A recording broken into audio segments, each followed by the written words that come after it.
Hello and welcome to build up to an FA Cup game. Let's put it that way. Oh dear, oh dear. Gonzo, how you doing? Yeah, I'm all right, mate. Thank you. Yeah, are you okay?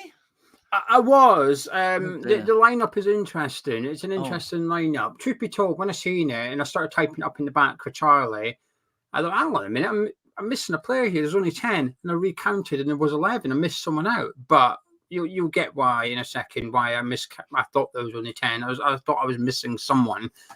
But anyway, kickoff is an hour and 5 minutes away, which means official lineups are out in 5 minutes' time. We're here for the duration of the build-up and the game itself. Even if it goes to extra time and penalties, hopefully we don't need that. Gonzo, how are you feeling ahead of the actual game, though, rather than how you're doing yourself? Yeah, okay, mate. Yeah, this is one of those days. It'll be a busy day, and I've not really been sort of involved in the build-up of it. I'm aware of my peripheral vision. I'm aware that the chat's going on. I'm not going to watch it in case they reveal and leak the team to me, because I do like to find out au naturel, so to speak. Look, I wasn't confident ahead of this game anyway. So you telling me the team is interesting, which I'm not sure you've ever said interesting before. Okay. Well, can I change it? Yeah. Concerning. Oh dear. No, it is. Interesting it's basically interesting covers positive and negative things, doesn't it? I agree. Concerning only covers the negative, right? So I'm going to opt for a phrase, which is I think the lineup is a bit concerning. Well, I was concerned anyway, so a concerning lineup has not altered my mood. I'm still wherever I was, Yeah, I was looking forward. Do you know what? I still am looking forward to tonight's game, because regardless of the team he's putting out, we are the better team, and I'm hoping that we've seen what Bristol City are about now. There's no surprise factor. And when I was speaking to Matthew earlier, Bristol City fan, he was saying they struggle against sort of low block sides and that, and when they come up against a team that's City and they don't know what to do. And I thought, well, actually, that might suit us. If we can get an early goal and shut that crowd up, it might be a very boring win for us, but I'll take that. And I think David Moyes will take that. I think the players will take that. So I'm looking forward to this, and a large part of it, and I know I keep saying it, but knowing that we play either Blackpool or Nottingham Forest in the next round if we win is a huge incentive for me, because I don't care which one it is. I prefer it was Blackpool, but even if it was Nottingham Forest, I'm not worried by them. That might come back to haunt me, but I'm not going. So I'd be pretending if I sat here going, oh no, Nottingham Forest, I'm terrified. I'm not. Bring it on, and then if we can get through that round, we're in the 5th round of the FA Cup. Then you can start to dream a little bit. So yeah, I really want to win tonight, Gonzo. If we don't, I'm going to be in a foul mood. And between now and Sheffield United, the atmosphere in general around the club is going to be grumpy and frustrated, and understandably so. Yeah. Well, you usually are in a foul mood most of the time. Obviously, you pretend to be a happy guy when you do the videos and whatnot, but we can't take much more grumpiness. I was in a good mood, thank you very much. But I was in a foul mood earlier, though. I put on something on the ITV player. Is it called Trigger Point? Like the Bomb Squad. And Series 2's away started. I thought, I'll watch Series 1. I'll binge it for Series 2. Because I saw the adverts. Thought, look, that's something I'd enjoy. Anyway, put it on today while I was having my lunch. Put it on to watch during my lunch. I've already seen the flipping thing. So I was like, I've seen this. So that was that. So that was back to the drawing board. Yeah, well, you're stretching for something to watch at the moment, aren't you? Yeah, because everything I want to watch, she wants to watch. It's like I can't start it without her. I'll get her. I can't. I told you have separate things that the girlfriend doesn't know about. You watch them. You watch those things. I was watching Kin. That was my Geo thing. Kin. I finished that now. So did she get involved in the Kin? No, she doesn't know about it. Good. You got to compartmentalize this stuff. Keep them away from that, and have a separate thing that you watch with them. You've got to do something for yourself, mate. Yeah. So I need some recommendations. You're gonna be prepared, mate. Be prepared for an hour's worth of recommendations now. Yeah, I'm keeping Berlin because I need to watch that, because it's obviously I need subtitles as in foreign language. I need to focus on that one. Everything's a foreign language to you, isn't it? Even just watching like. We're here. Alan has taken the post office thing. He's watched it. I've seen Ted Lasso, love Homeland, one of my all-time favorite series. I've just finished watching Reacher. Well, I say finished. I'm up to date. I'm waiting for the final episode next week. I've seen Ozark. I enjoy TV.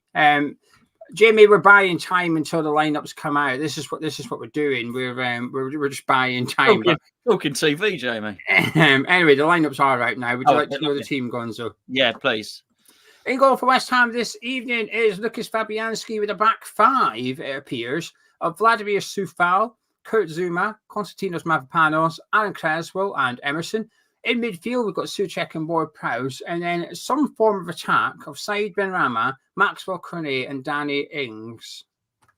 I like this. I like some form of attack. That's better than no attack. Yeah. I don't know if it's, is it a 3-man attack? Is it 2 strikers? What we're doing? We assume it's a back five. Is he pushing Emerson up into left midfield and going 4-4-2? There's a lot of way you can decipher this. I think it's a bit strange to go to back three for tonight. With the greatest respect to Bristol City, why would you go back three? And also, Ogbona's on the bench. So if you're going to play back three, why would you not have Ogbonna? I don't know. But anyway, what do you make of the team? Well, it's a weird one. The only reason I would play a back three was if I could play a front two because of it. And it doesn't look like he's doing that. So, he might be. He might 3-5-2 is fine. An isolated Danny Ings we don't particularly want to see.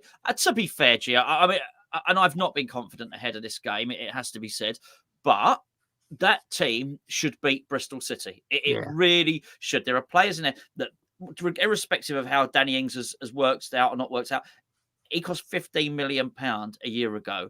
Maxwell Cornet cost £17 million. Ward-Prowse £25 million. Yeah, Emerson £13 million. It is a team. You go. I'm not going to list them all, but you get my point. That is a team, an expensive football team there, and it really should have enough about it. So yeah, I would certainly hope so. I don't know why I'm more confident having seen the team. I'm not so sure. I don't know what I expected though. Hey, one of those things really. I just find the inclusion of Creswell was a bit strange. Yeah, I don't know. I mean, you're obviously assuming he's going to be left centre back and Emerson left wing back. Emerson might be a very good left wing back, of course. So it'd be interesting to see. Actually, not obviously Soufal, not so much on the right, but maybe you may well find. When he plays with this back three, the left centre back is given licence to roam a bit. You may well find that there's a bit of dovetail in there. So maybe, just maybe, on the other side, Mavropanos is given the license to run. Love to see a long shot from Mavropanos, actually. You can half whack it. I wouldn't mind seeing one. Yeah, I'm intrigued as to what we're doing. I could come up with about 4 different formations just off the top of my head as to how we're going to be playing this game from the start. So I'm intrigued as to what Moyes' plan here actually is. And if he's... Sometimes I get the feeling he almost picks his 11 and then sort of works out how to play the 11 he's picked. Usually, obviously, it's friendlies and whatnot, but the Creswell one's just a strange one. He just sticks out like a sore thumb. I mean, there's a surprise that Cornet is starting, but at least he might have a future at West Ham, whereas Creswell, I don't know, Ben Johnson's on the bench as well, so why would you not play Ben Johnson ahead of him, who... Because he's going, I guess, because he's might be going right now, and Cresswell might be going in the summer. Maybe there's. I mean, that could be a 4-4-2, of course. I wanted to see Emerson at left wing, didn't I? I said that for. I said it for the first leg. Actually, I wanted to see Emerson left wing. So maybe he's watched one of our old videos, Gio, and decided to go with it. My initial reaction was it was like a 3 at the back, almost like a 3-4-3 kind of formation, but I do wonder we're going to go 4-4-2 with this one and play. Probably Benrahma on the right midfield, maybe, and Cornet Ings up front, and then Emerson left midfield. Yeah. I wouldn't be surprised we're going 4-4-2. Big game for Cornet. You say big game, you mean a game? Yeah, it's true. It's true. What can I say? It's a game of football. It's a game of football for Cornet. Yeah, brilliant. I'm hopeful for him. I'm willing him to do well. And I'd love Cornet to, obviously primarily I want us to get through. If we could get through and Cornet gets a goal, Cornet gets 2 goals. Imagine that, 2 goals for Cornet. There you go. I know I'm leaving before the bet, but there's your bet. 2 goals for Cornet. Long range 30-yarder from Mavropanos. Everyone's a winner. Grand for everyone. The poll is now live in the live chat. There's 4 options to choose from. Please select which one reflects your opinion on West Ham's starting 11. We'll do the bench, and then we're going to say goodbye to Gonzo. The bench for the Hammers this evening, there's 2 keepers on there with Areola and Annan. And we've also got Ben Johnson as well as Ogbonna and Casey. we've got Scarles, Marshall, and Mubama. So quite a young bench, but also quite a light bench as well. Yeah, I'm pleased to see it. Not the light bench, but Casey, Scarles, Marshall, Mubama. I'm really pleased to see them on there. Really pleased. Look, Mubama, I expected him to be on there. I thought he may start. So the others, I'm obviously a little bit more excited about them because I know it's been rumoured since yesterday, but I'm excited to see him. I would love one of those players to get on the pitch. I really would. I think it'd be absolutely magnificent. I'd love to get that. Once Cornet gets his 2 goals and Mavropanos has scored his goal and we're 3-0 up, then maybe Moyes can whip Cresswell off and get Ollie Scarles on or something like that. It'd just be nice. And any one of the things is good, you know? We don't know where Fornals is or Alvarez. Neither player are on the bench, obviously. So Pablo Fornals and Edson Alvarez are both absent for... Well, Fornals had a little 100-metre race, didn't he, with Jesse Lingard started last week, so he's probably still trying to finish that. Well, at least he won, though. Could you imagine he got beat? I mean, What, Fornals? If Jesse Lingard can't beat Fornals in a race... that's what people are saying. Fornals beat him, so everybody's like, he's got problems. Just don't bother, you mate. might forget it. Yeah, I didn't know what people had said. Yeah, well, I would agree with them. Yeah, forget it. They're probably still both running now, though. Anyway, right then, Gonzo, I'll say goodbye to you. And Gonzo's got to disappear early tonight. He graced us with 10 minutes of his time, so he's going to disappear off now. Before you go, can I get your score prediction, please? Yeah, 4-0 West Ham. 2 goals from Maxwell Cornet. You heard it here last and first. Well, you better get a quid on that just in case. I'm going to do it. I got a pound. Right. Good man. Right, I'll catch you in a bit. Right then, it's just me and you now. Charlie will be along in a little bit, and I'll be getting interactive in the live chat in a few minutes' time. Before I do that, it would be wise of me to read out the Bristol City team, wouldn't it? So our opponents this evening, I'm just going to read them out. I don't know they're in position. No, they're not. O'Leary as well as Tanner, Viner, Dickey, McCory, Williams, James, Pring, Gardner Hickman, Mehmeti and Conway. Ross McCory getting I think that's his first start, unless he played against Preston. They signed him from Aberdeen in the summer. What's the story, Ross McCory? There you go, there's your song for you. Tattooed Dal says, get behind the boys. Thank you for the £2 super chat. And also thank you to JP earlier. I'm not reading out your recommended show, but thank you very much for recommending it and your £2 super chat. I'd love to see what adverts you get recommended to you when you pop on. Threat, it's on BBC One, so avoid BBC One. You don't need to be watching that one tonight. Well, stick around with Charlie. Charlie will be here. That's the Bristol City team. I'll read out the bench. We're not going to discuss their team. I don't know enough about them. Bajic, Knight, LaBelle, Roberts, Knight, Nelson, Cornick, King, Bell, Wells. There's a lot of names very similar on that bench, isn't there? I feel like I've read out Bell, Wells, King, Knight, Nelson, Knight, LaBelle. Crikey almighty. Anyway, there you go. That was a strange bench, isn't it? Right then. Apparently, Edson Alvarez and Pablo Fornals have both got light injuries, hence why they're not involved in tonight's game. And I think they were due to play tonight, but neither of them are included, obviously. We'll be doing a bet in a little minute. Before we do, I'm going to take some comments from you now, just to break up the show a little bit, because I've got quite a period of time until Charlie joins me. So let's have a little look and see what some of you are saying. Alan said, who would we most like to see have a good game and find form this evening, Ings or Cornet? I would add Ben Rama into that as well. I think there's an argument for Ben Rama having a good game, because rumours are we've rejected a loan bid, but whether that's true or not, we don't know. But you lot get replying to this. I like a community question. So reply, Cornet, Ings or Ben Rama, and give a little reason why. It doesn't have to be an essay, just a few words would do. Callum said, considering they were hooked off early in the under-21 game for no particular reason, I'm confused as why there's no Orford. I was hoping there would be as well. I think there's only 8 subs as well. I think we've only got 8 subs. So we've got a vacancy on that bench should we needed him. But like I said, I do think Alvarez and Fornals were due to be involved tonight. So I'd imagine that's why we're a man down and an extra keeper on the bench.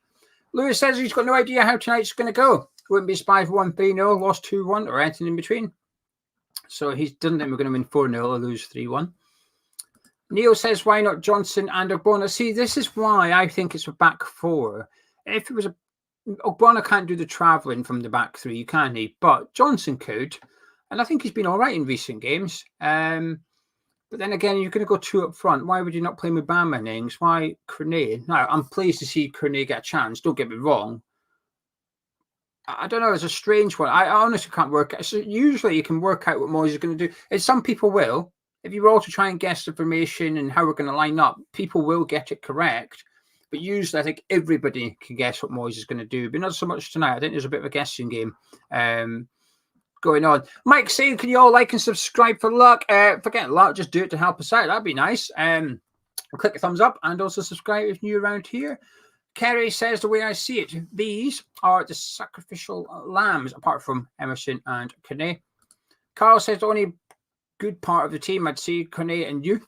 I just hope it isn't a Moyes 85th minute special. GP, I've got a lot of Tony Gale books to sell, truth be told. That's why they're all up there. If you've seen it, I did a video with Tony Gale and I need to promote it. So I decided to go get a lot of books and stack a pile here and a pile here and stick a note on the picture to just try something a little bit different. Charlie was amused, so that one, and I've just not put that back. And whenever someone orders one, I just take one off the pile and package up. So I've got a lot of Tony Gale books to sell, signed ones, because I'd ordered them well in advance of December to get Tony to sign so we can sell them prior to Christmas. But by the time we met up with Tony Gale, it was like the 17th of December. So we ran out of time to really give it a good promotion before Christmas. So I'm leaving it there, hoping someone asks me about it and I can promote it. There you go. Mark says the midfield looks bad. James says the issue is we know Ben Rama can play one good game and be awful for the next 10. Preview says hope Kane can provide support to Ings and plays off the right rather than the left. Keep Ben Rama left. Moyes has spoken about Kane playing on the right when we first signed him, which was a large period of time ago, but still. Dan's looking forward to seeing Kane, showing much promise when he's played previously, just needs to be given a chance. Mark would like to see us get comfortable and bring on a couple of the youngsters as well. Tattoo said, I'm nothing to back this up, but I have a feeling Ings will bag a couple of goals tonight. Daily News is happy for Kane and hopes that he can get on the score sheet. Collingwood hopes Kane has a good game as he probably fits us better than Ben Rama. I think the difference is we've seen what Ben Rama can do at West Ham. We haven't seen what Kane can do. And I don't like this saying, when someone comes back from injury, they say, oh, it's like a new signing. It's not really, is it? But actually, in Cornet's instance, it actually is like a new signing because he still is a bloody new signing. Not time-wise, it was a long time ago, but in terms of opportunity in the side, he's still not had one. So it'd almost be, if we can get Kane into the squad playing well, well, I mean, they're not going to spend money in January now, are they? David Sullivan will soon get his checkbook and go, hey, you've got your new player. There he is. Sorted. Carl says, Kane, I really believe he can do a job on this team on the left instead of Ben Rama once our top players are back and Souček is dropped. Scott would like to see Ben Rama play well. A goal would do him good. Martin says Emerson's playing left midfield as he can play there. So it's a back four and a 5. Glenn says going back. This is my point. People, we don't know. We're all guessing. But like I said, usually we can all agree what it's going to be. Dean thinks it's a 3-5-2. Glenn thinks it's going to be a tough watch. Dino says if Kane shows up, it could be like a January signing, fingers crossed. We found David Sullivan's burner account. There he is. There's David Sullivan saving the money. Razor's not keen on Creswell starting. Ings, Kane, well done, Moyes and City. Play football, Moyes, that thing you're not very good at. Transit is asking, we would rather have seen Mubama ahead of Ings. I would have liked seeing them both play tonight. So that's why I'm intrigued as to what we're doing. Daniel Kelly says it's either 4-2-3-1, 5-2-3, 4-4-2, 3-5. I mean, I agree with you. It's probably one of those ones. Callum's asking if we realistically see any of the Academy boys get minutes. Depends, doesn't it? We're 2-0 up, maybe. If we're 2-0 down, maybe. But apart from that, I'm not sure. If there's only a goal in it, I can't see him being keen on bringing any of them on. I think Johnson and Mubama will be ahead of them in the pecking order. I think I'd be sad if like Ogbonna, we're 2-0 up and Ogbonna came on. That's when I'd be a bit, just put Casey on if you're going to change the centre backs. Right then, let's skip the chat a little bit. Otherwise, I'm going to be here all night trying to catch up. Right then, it's time for the little gamble. Now, when I'm away, Gonzo goes adventurous, but when Gonzo's away, I go safe. I try and win someone money. That's the aim. So there won't be any £1,000 kitty tonight, but I'm hoping there's a slightly more realistic shot of someone earning a few quid. It's difficult, isn't it, picking someone to do something for West Ham? Who's in midfield? Williams is in midfield. For saying that, we don't know how we're playing. Ward-Prowse, Souček, no, not backing that. Who's the right back for Brighton? Does anyone know? It's Ross McCrory, isn't it? I've just said that. What's the story? I don't know what to do here. Has anyone got any suggestions for the bet? We're going to have to probably go a little bit more ambitious tonight, aren't we? Player to score. Ings, and everyone's saying Ings. Yeah, let's do Ings. Let's whack a bit of that in. I'm reluctant to back a Bristol City player to get booked because we don't really have anyone to get fouled. Does that make sense? When you've got Bowen in, you go, oh, who's up against Bowen? That guy might get booked. We don't really have that player today. We might have it in Cornet or Benrahma, but it's not dead, sir. I think Emerson's actually. Let me have a little look at that. I've almost talked myself into this. What was McCrory's record like when he was at Aberdeen? It's not bad actually, in terms of bookings. Where did he play? Did he come on for Bell at the weekend? If he did, I'm going to do that bet. I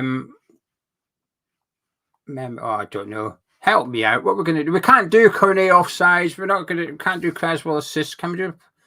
We can do a James Ward-Prowse assist. Do we fancy that? So foul red card. Yeah, he might be a bit pissed off, won't he? I'm going to have to hurry up with this. I'm flagging here. Benrahma 2 shots. F it, that'll do. I've done the bet. It's on. It's £100 if this wins. If this bet wins, one of you get 100 quid. West Ham to win. I know. But we're all right priced for a Premier League side away to a Championship side. West Ham to win. Conway to have 2 shots. Benrahma to have 2 shots. And Danny Ings to score a goal. That's the bet. Those 4 things. If that lands, one of you will win £100 to enter. All you have to do is get involved in the live chat. There's no phrase that pays because if we do that, it spams the chat for the next few minutes. And I'm kind of relying on you guys to keep me going throughout this show when I'm on my own. Hammer 5 says, nice to see the camera players on the bench. Be interesting to see if we're forced to back a change, what we'll do. If we're forced to back a change, what we'll do. Forced into a change, maybe. I think that's what he's saying. Sorry if I've got you wrong. I think he's saying if we're forced into a change, what will we do? Michael says he thinks we'll be particularly slow tonight. You don't say. What gave you that idea? What made you think we might be a little bit slow this evening? Leo's been clever by saying there's no face of his. James Gonzo was here. You missed him. He disappeared again. Dino saying, who's the best player in our starting team tonight? Is it Ben, apart from Zuma? Emerson. I think it's Emerson. I think if I had to vote for Hammer of the Year right now, it would be between Bowen and Emerson for me. I think Emerson's been the most consistent. I think Bowen's been better more often, if that makes sense. But I think Emerson's, when he doesn't play, it sounds a bit strange saying you lose your attacking outlet from a left back, but we do when he's not there. We do miss him a lot. I'm hoping he's playing left midfield. Even if he's playing left back, to be fair, he will get forward. But I think Emerson sometimes struggles to influence the game as much without Paqueta. Now, it could be because Paqueta's not there and he's really good at linking up with him, but it could be because Benrahma's there, and I feel they get in each other's way quite a few times, or Benrahma's quite slow at holding on to the ball. So when Emerson does his underlapping, he doesn't get it. He goes beyond the Bristol City defence in this instance. He's now offside, and Benrahma's still dawdling a little bit. So I think I don't like that partnership. But Emerson, sorry, to answer your question. Daz, as I was saying, he's our most creative player. William said fringe players have to step up. They've been terrible lately. Ezel says we might be surprised at how we play. I'd be surprised at how the formation is, because I don't know what I'm expecting. The real Simpson says, Mourinho available now. Would you take him? Honestly, no. I know this. I think I might get a bit of stick. I don't actually know. I don't have like a gauge of what people would say to this, by the way. But I'm going to say it. No, I wouldn't. Years ago, definitely. In pre-Moyes, definitely. But not anymore, I think, for various different reasons. And someone emailed us. we sometimes get emails and not ignore them, but people will recommend doing a video idea, and we tend to sort of just do our own thing anyway. But over the last week or so, I've tried to do videos that have been requested by our subscribers, and someone suggested doing a video about Mourinho, so we will do it next week. But my answer, no, I wouldn't. Pete's dreading what West Ham turns up tonight. I think we all are, probably including David Moyes, to be honest with you. Grouch says it's a chance for some players to show they still have bottle and maybe get some fans back on side. I agree with that. That's a good comment, actually. Matt saying, can West Ham do it on a cold night in Bristol? I hope so. Just any kind of win will do. Thank you very much. Glenn saying, Bourne and Emerson, I assume for Ham of the Year. Chippy saying Emerson's top drawer. Dino saying Emerson's a diamond for him on Fantasy League. Bonus point magnet. Carl saying Defo best too, but Emerson would be his Ham of the Year as well. Mark saying Emerson left wing. Kearney, possibly ahead of him, I think. Hammer Boy is asking if it's 5. Is your guess as good as mine, Hammer Boy? Grosh says he would vote for Bowen for Ham of the Year. I think I would as well, but Emerson would probably be my close call to second. I feel a bit guilty not giving it to Emerson, to be honest with you. Razor agrees, Zoom and Emerson. Thank you for checking in. Thank you for tuning in. Steve says, any news on Edson and Fanals? I think they both got slight injuries. I think they were both due to feature this evening, but got slight injuries. Hammer Boy 08 says, can't help but feel disappointed for Johnson tonight and for Niles. Hammer 99's asking if Bristol City are 3-for-3. Truth be told, I don't know. I don't know enough about Bristol City to sit here and tell you what I think they're doing. I would be guessing. I can tell you where some of their players play, but not all of them.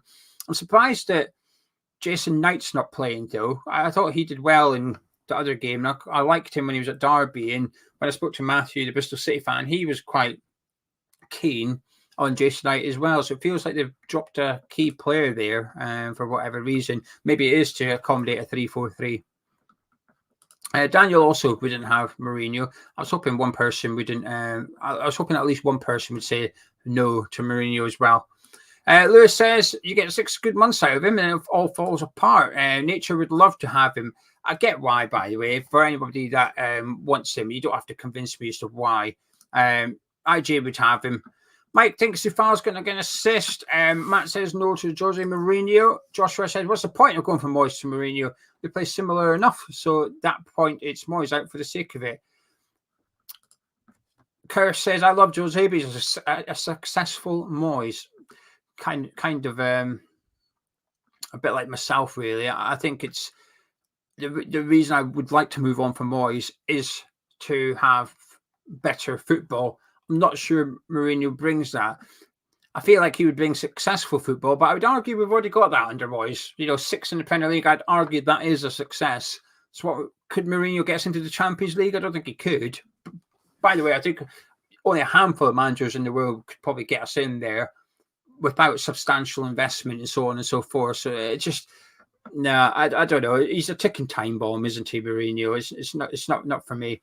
Hammers, no, there's not one new team player starting. There's a few on the bench though this evening if we can get them. Last Dog's asking who's on the bench. I'll click on it now. I'm not going to read it out, but it's on the screen now. Have a look at the screen. It's on the screen now. Carl says the difference between Emerson and Bowen is we rely on both. However, we need Bowen to turn up every week and have a brilliant game, whereas Emerson not so much. However, he's been impressive. See, that's difficult though, because being a fullback, there's only so much influence you can have, isn't there? But Hammer Boy would love Mourinho because it's him, but I don't want him. Moyes goes, we must go down a different route. Jose has had his day, and what a day it was. By the way, there's no doubting what Mourinho's done in the game. Absolutely not. But it's just, no, Barley. I'm not saying I'm a successful Moyes. I've got absolutely nothing in common with him. To be bar the fact that we're born in the same country, that's about it. Gunman, Mubama's on the bench. I'd imagine he'll be the first sub, though. If we need to bring on an attacking sub, I imagine that will be him.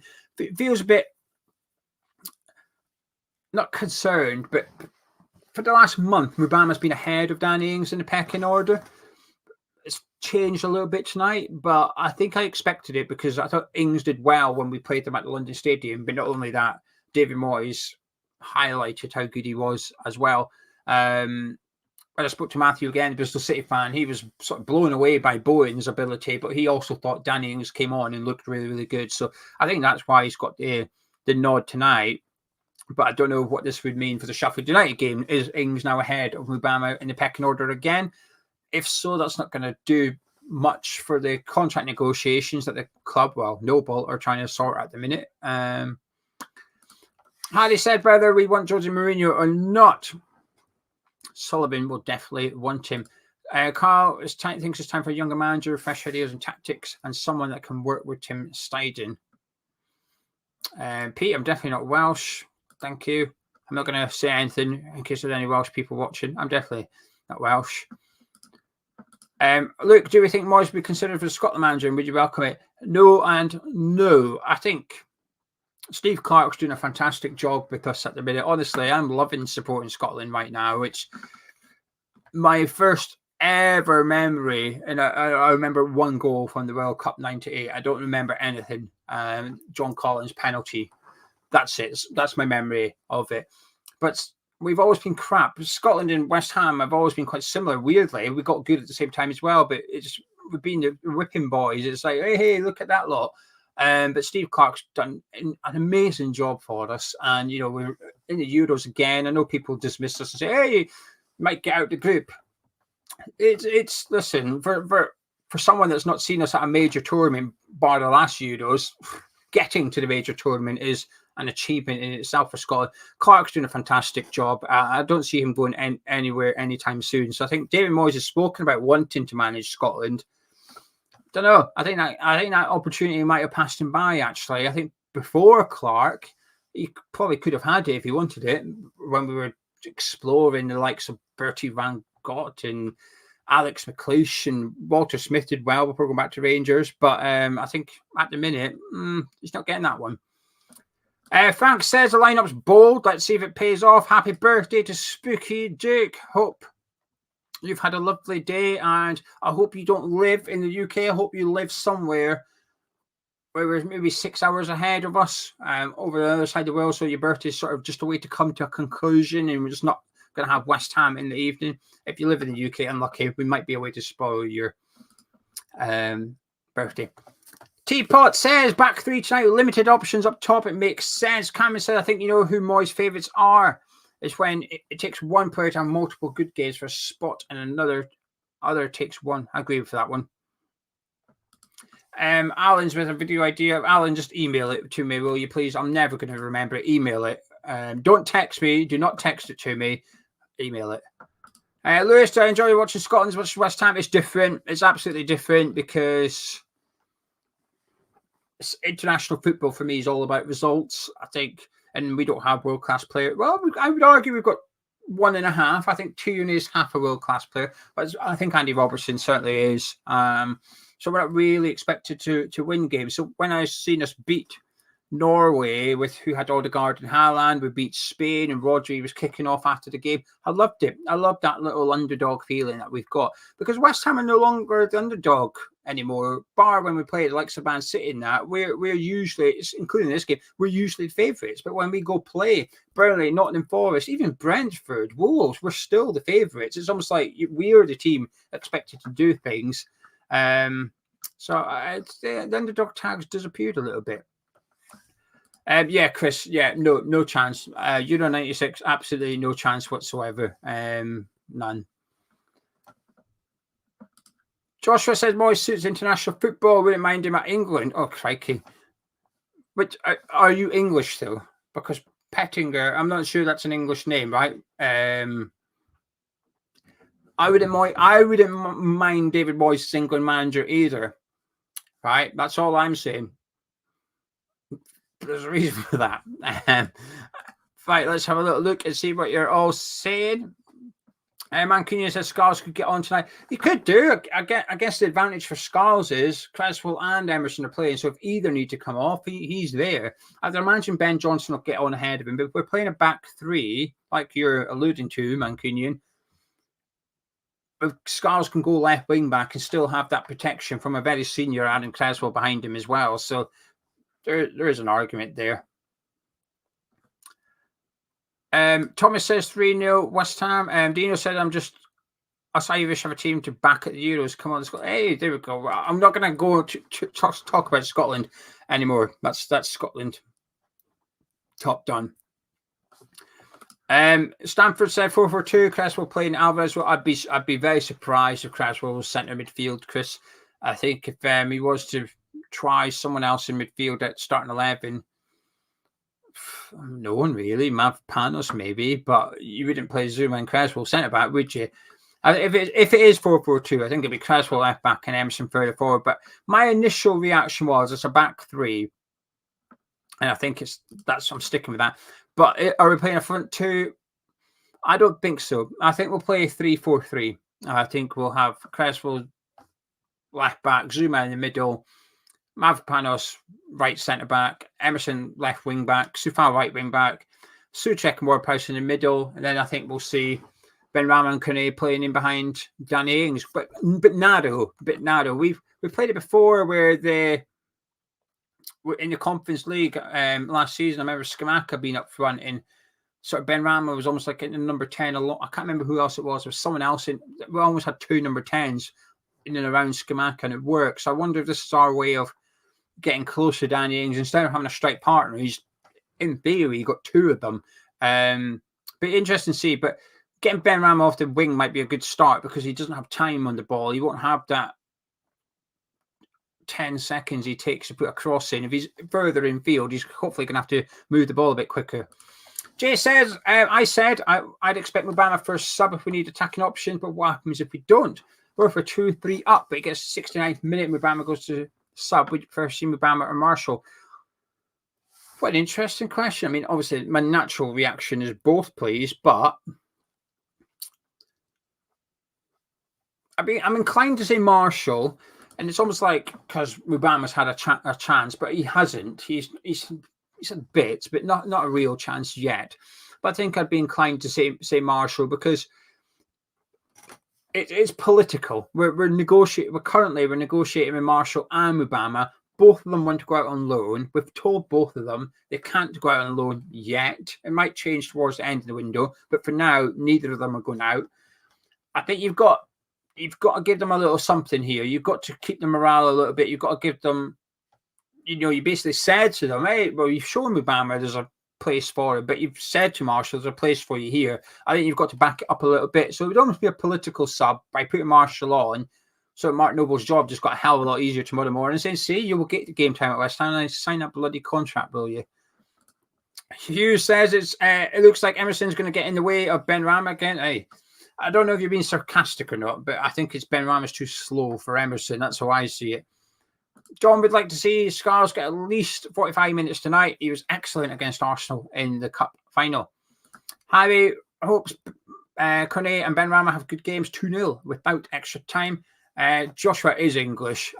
Thinks Moyes suits it. Everyone gets on at Southgate for the play style. Imagine Moyes with all the big boys he could ever want to set pieces, giving him nuclear launch codes.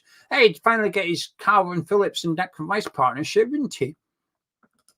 Gordon Hammer says he's back in Cornet to tear it up. Don't quote me on it. I just quoted you on it. But do you know what? So am I, Gordon. I'm still a big fan of. Still a big fan of Cornet. Frank says, which one comes on if Fabianski injures himself at the goalkeeper? It's Areola. I want through. I want into the next round. Areola has to be the one that comes on. Joshua said he's glad Cornet is starting. We'd like to see Marshall coming on. Kickoff, Pete, is at 7:45, so 25 minutes away. Dino says, why is our biggest goal threats tonight Zuma and Mavropanos? I wish I could argue with you. I want to argue and say you're being silly, but I can't really. I think Cornet, there's players that could potentially. I think Ings is scoring tonight, by the way. I think Danny Ings is scoring. Tonight is Ings' night, right? Surely. He looked good. He looked good against them last. The thing is, when he came on last week and he looked good, it was when he was dropping deep. I just hope that Cornet takes that vacant. If Ings is going to drop 10, 15 yards and get involved, I hope Cornet is taking up that central position. So we've actually still got a presence up front in between our centre backs, and it's not that Ings is now looking up at Ings' space, going, "Hey, where's Danny Ings? Oh, I'm Danny Ings. Didn't recognise myself there in my new hairdo." I mean, it is a bloody good hairdo, isn't it? That transplant has worked. At least something's worked for him this season. Anyway, while you're all here, please do subscribe. Roughly 1/3 of you that watches our videos do not subscribe to the channel. So let's change that, shall we? It takes 2 seconds to subscribe. It's completely free. And you'll get all our videos into your subscription feed on YouTube. I'll be live tomorrow morning with Charlie dissecting tonight's game. I'll be back tonight at the full-time whistle for a reaction, but tomorrow morning I'll be doing my half-hour show with Charlie as well. Please do drop a like on it. Whether you're new or not around here, please do click the thumbs up. Helps out this video. So people come onto YouTube and type in Bristol City West Ham. This will be the #1 recommended video. So it helps us out literally right now. So please do drop a like on it as well. Charlie sometimes likes to have a little target. So let's give him a high one to aim for. Phil said starting lineup is all there. Ideally not Ings, but he won't play it in 90 minutes. Darren's getting the first aid kit out to watch the game. Bro says Mubama was absolutely brutal last game. Not for him. This could be a turning point for Danny Ings. Hope he scores a couple tonight. Listen, I'm going to say something naughty, bro. I think this could be Danny Ings getting a move away from the club. I know it's harsh, but this is the reality. Even if he scores tonight, it's not going to change my mind about him remaining at the club. I will be pleased he scored, and I hope he does score because I want to go through. But part of me hopes Ings can have a good game so that rumoured interest from Wolves and Crystal Palace might become something concrete in the next 2 weeks, and that they come in for him. Maybe it changes it from a low move into a permanent transfer. I don't know, but I still hope we're able to move him on the provision that we get someone else in. Whether that happens or not, we remain to see. But I think Ings having a good game tonight will only benefit any potential interest in the player. Like I said, it's a bit harsh, but listen, it's my honest opinion. I think I'd like to see him leave in the January transfer window. If he has a stinker tonight, the chances have just decreased quite dramatically, haven't they? Puts in a good performance, you never know. You might just get little Roy Hodgson on the phone tomorrow. Whatever, Gary O'Neill might fancy him. Anyway, it's time to welcome Bevo. How you doing? I'm all right. I'm okay. Bit hungry. Ate some popcorn. Got things in my teeth, so that's annoying me. But apart from that, I'm good. How are you? Yeah, I'm all right. I'm looking forward to the game, actually. When I first seen the lineup, I was a bit, oh, what is this? But as I've got used to it, as I've been discussing it with the live chat, I've actually come round to it a little bit. Don't know why. I think for me, as long as it's not going to be, but it's not. If it was a 2 up front, I'd be all right with it. I'd be fine with it. I'm like, yeah, okay, fair enough. If it was some sort of 2 up top, without that, I just feel like it's a bit pointless. But yeah, how do you say his name? Is it Iondis? Is that his name? Yeah, something like that. I don't know exactly how you say it, but I think it's Iondis or Ionidis. Maybe, I'm not sure. I'm not sure. Yeah. Hey, Stephen, I did love Danny Ings. I'm not hiding from my love of Danny Ings. I loved him when he was at Liverpool. But I've always been a fan of Danny Ings. I say it again. I say it here and I say it again. I'm very open about it. I think he'd still score goals at another Premier League club. It's just wrong club, wrong time. You know, just is what it is. Yeah. It's a shame, but we move. What are you going to do about it? You know. But when people in the comments now say, "But you like Danny Ings," my response is, "Yeah, but I also like Alexander Isak." So that's 1-1. Let's go. Well, listen, I like Sebastian Haller. He didn't do it here. He did it somewhere else. You know, what are you going to do about it? You know, it's the way these things go sometimes, unfortunately. Yeah, I like Bobby Reid, who's been bang average at Fulham. I'm not really taking that as a win. We've debated it, haven't we? Doing those videos that we did like years ago, 10 players to look out for. Go back and thinking whether we got them, whether I got them right or wrong. Some I've got right. Ollie Watkins is in there, so there's definitely some I've got. But there's definitely some terrible shouts in there as well that have just done nothing. Like, who's that West Brom? Carlin Grant. Carlin Grant, yeah. I really like Carlin West Brom legend. Yeah, but to be fair, it's not like we don't. I was big into Joe Bryan, left back. Big into Joe Bryan. That's not. He's having a career, but that weren't the one. Let's be real about it. You know, we all miss occasionally. Sometimes we hit. You know, it's about hitting more often than you miss. And I would go as far as to say that me and you, we hit more often than we miss. I would make that. I would make that Don't know assumption. about that one. Well, I rarely put my opinions out there, whereas you've got whole lists on the YouTube channel. People can go and check. So. Say nothing can't be wrong. There you go. That's where we're at. You know, don't have to stress them, do I? Don't have to stress. Charlie's saying our attacking players aren't doing much in the warm up. Charlie's at this Charlie, not that one. This Charlie is at the game tonight, so he's there watching players warming up. And to make it worse, he's just saying our players can't hit a barn door. I remember. Do you remember before Payet's first game, the friendly against Southend or whoever it was, and he was just curling in free kicks for fun, and there was like I saw rumors going around Twitter of people who were there going, "Oh, he's pinging in free kicks during the warm up," and then lo and behold, Payet came and did what he's saying. Now, I'm not saying I'm taking what Charlie's saying as gospel of what's going to happen. No, I'm just saying that's the evidence I'm throwing in my mind that Charlie is to be trusted here. Yeah, I remember all that about Payet scoring free kicks and warm ups and stuff, and everybody's just like he's just banging them in from all angles and ranges and stuff. And it was Peterborough in the friendly, weren't it? That was the game. That was the one. That was the game. Peterborough friendly. That was the game when Payet was the when he turned up. Harry with a wild shout saying his young player to watch is Jude Bellingham. Obscure shout. Bold one, Harry. I'm not going to lie. Never heard of him. I've only heard of Job. Oh yeah, we're Job guys over here, okay? Yeah, big Job guys and no one else. Living in Job's shadow. Exactly. You know. Anyway, before I go, Charlie, how are you feeling about the lineup? What was your reaction when you see? I mean, I actually know what your reaction was.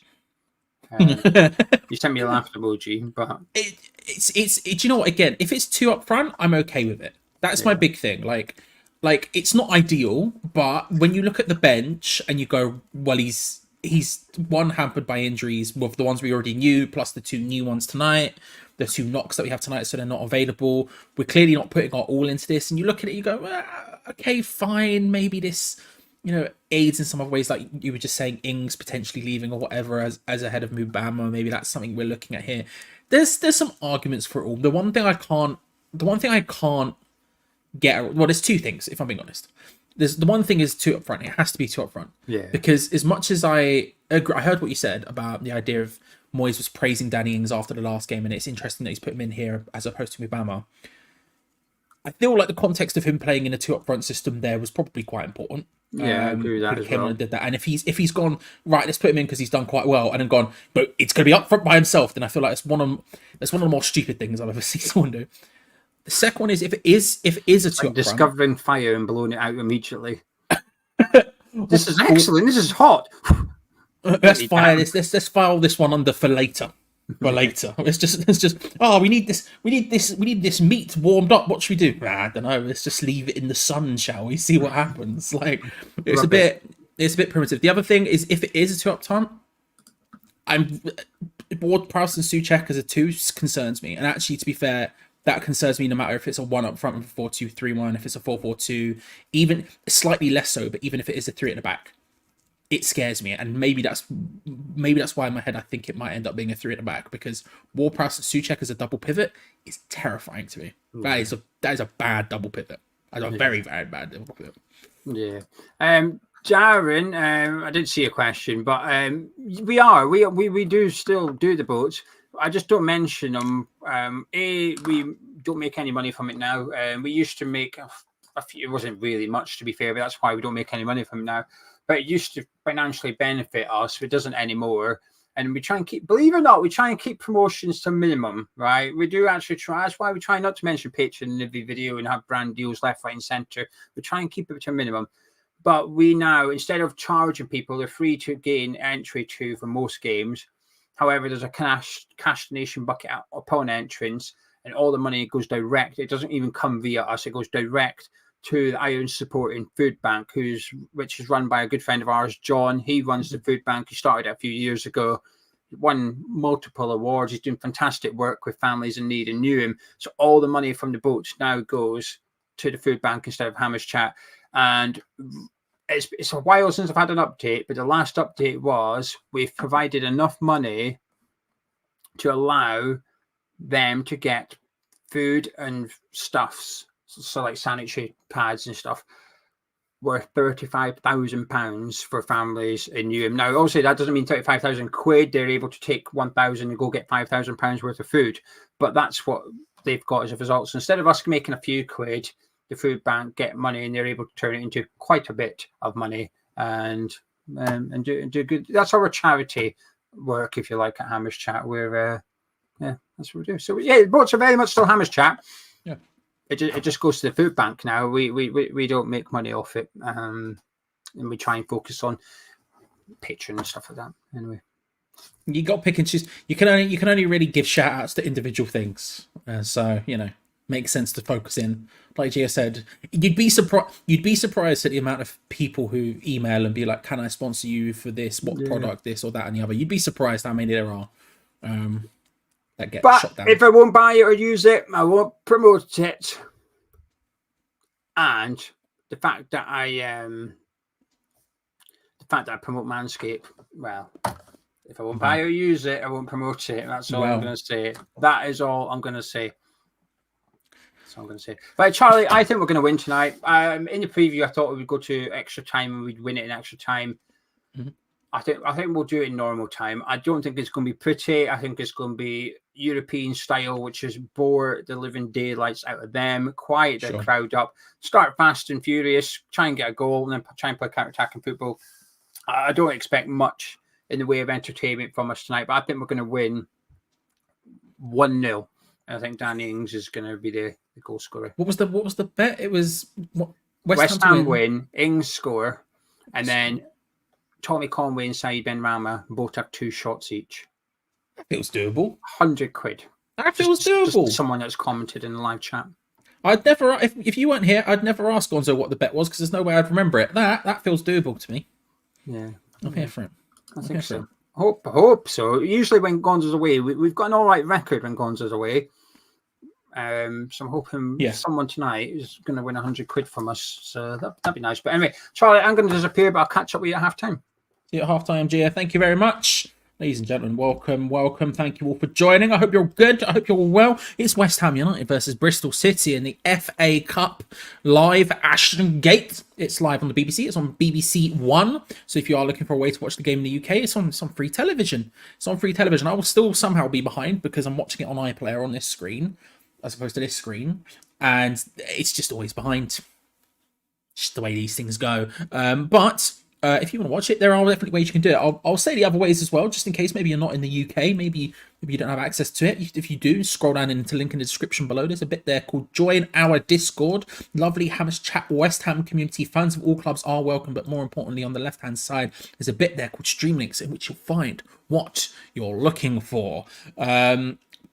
It's a big one. And when we asked how you felt about the starting 11, over 1,000 people voted, which I think I've only seen once, and they've updated it on the YouTube backend now. So it says poll complete 1K votes, which is fun for me. But there were 4 categories: love it, like it, dislike it, hate it. 6% of people hated it, 7% of people loved it, 33% of people disliked it, and 52% of people liked it, which probably adds up. That makes sense to me. That makes sense in my head. That adds up. Good to see Dean. Good to see Paul's. I don't know what you've done there, Paul. It's a square to me. This system is flawed. Clearly, I apologise, Paul.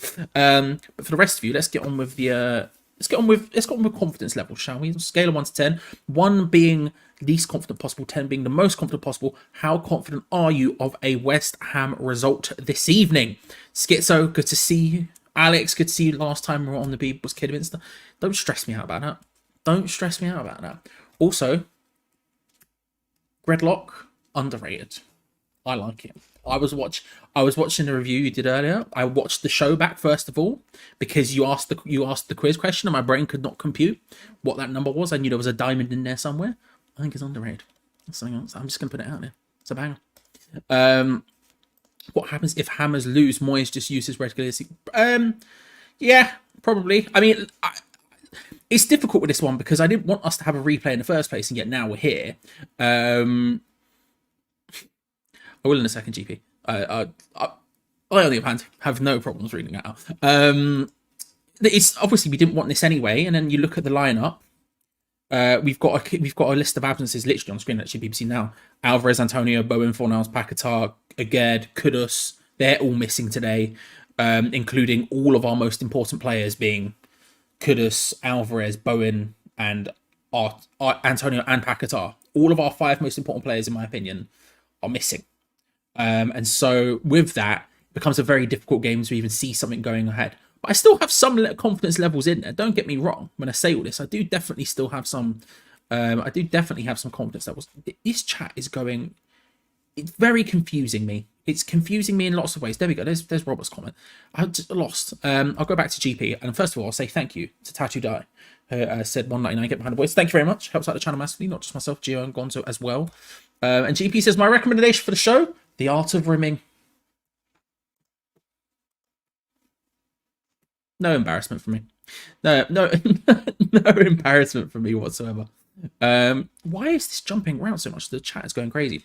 Like I said, confidence levels, I'm still there. I agree, like, with what people have said and the idea of, like, listen, that is a lineup that's good enough to beat Bristol City. It should be. A lot of these players, even though they're not our first choice right now, you would look at someone like Ben Rama, for example, who was first choice last season, literally scored in the final for us. You're looking at Cornet, who was getting a lot of game time when he first came to the club. Even though they're not starters, you're looking at those and thinking they're pretty strong. Outside of that, the defense is arguably the strongest it can be without Aged, and even then, people would still argue for Mavropanos over Aged. Fabianski and Areola is one of those things that constantly gets discussed about. You've got to say it's strong enough to beat Bristol City, and if we don't, there's bigger problems at play. There's bigger problems at play over 2 games if we don't beat Bristol City. But yeah, I don't know. Let's have a look at some of these levels, shall we?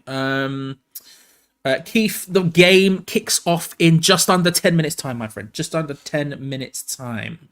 I've not been looking at Twitter. I'll have a look at that in a minute, Dean. Remind me during the game. If I forget during the game, remind me, because I have not been looking at Twitter. I just log on, scroll down the list, scroll down my feed, realize I don't want to be on Twitter. Turn it off again. In the warm-up, Diamante used to hit the top corner every time from distance while Johnny Spector was struggling to avoid the crowd. First of all, shout out Jonathan Spector. That one game he had against Manchester United when we beat them 4-0, baller. Secondly, Diamante. What a man. What a haircut. What a haircut. Keith has gone with a 7. Mike has gone with a 5. GP's gone with a 10. Yeah, the numbers never add up. It's annoying, but there's nothing I can really do about it, if I'm being honest. I don't know why YouTube does it that way, but they do.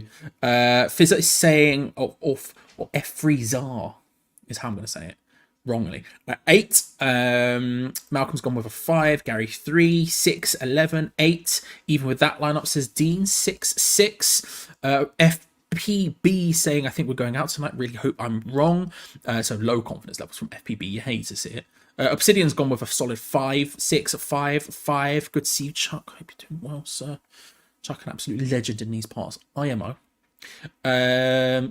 7. Interesting lineup, still not sure. Says 6, says the Hampshire Hammer. Whereas the real Randy Jackson's gone with a 7. Active's gone with a 6. 8, 6, 7, 4-ish. 5, 4, 5. I'm good, bro. I'm good. Yeah, I subscribe to the Times podcast.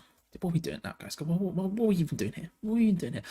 Alvarez has received a knock, apparently. Edgar himself and Fornals, I believe, have a knock, which is why they're not here. So not injured as such, just like a little, they're missing out today. Probably somewhat precautionary, and then we move on. David Moyes is currently being interviewed on my screen. I'm not listening. He is there to, he's probably getting asked these exact questions. So if anyone else has deeper intel, do let Edgar know. 7, 6, 7 Ings, Ben Rama, Ward-Prowse, Cresswell are all proven against lower league opposition. And I tell you what, it's actually, some other people said this then, but it's a great opportunity for those sort of people to just step up and put their name on the team sheet. He could be, if we're playing a 2 with Cornet and Ings, he could be just behind him in a 10 kind of role. If we're playing 3 at the back, which is kind of where my vibe is, but still.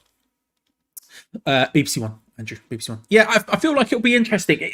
A lot of it does sort of come down to the a lot of it sort of comes down to the formation, and we'll see as that comes out. But then it really is individual performances, and if those players can't get past this, then what are we doing here? What's even the point? Do you know what I mean? It's a difficult one. It really is.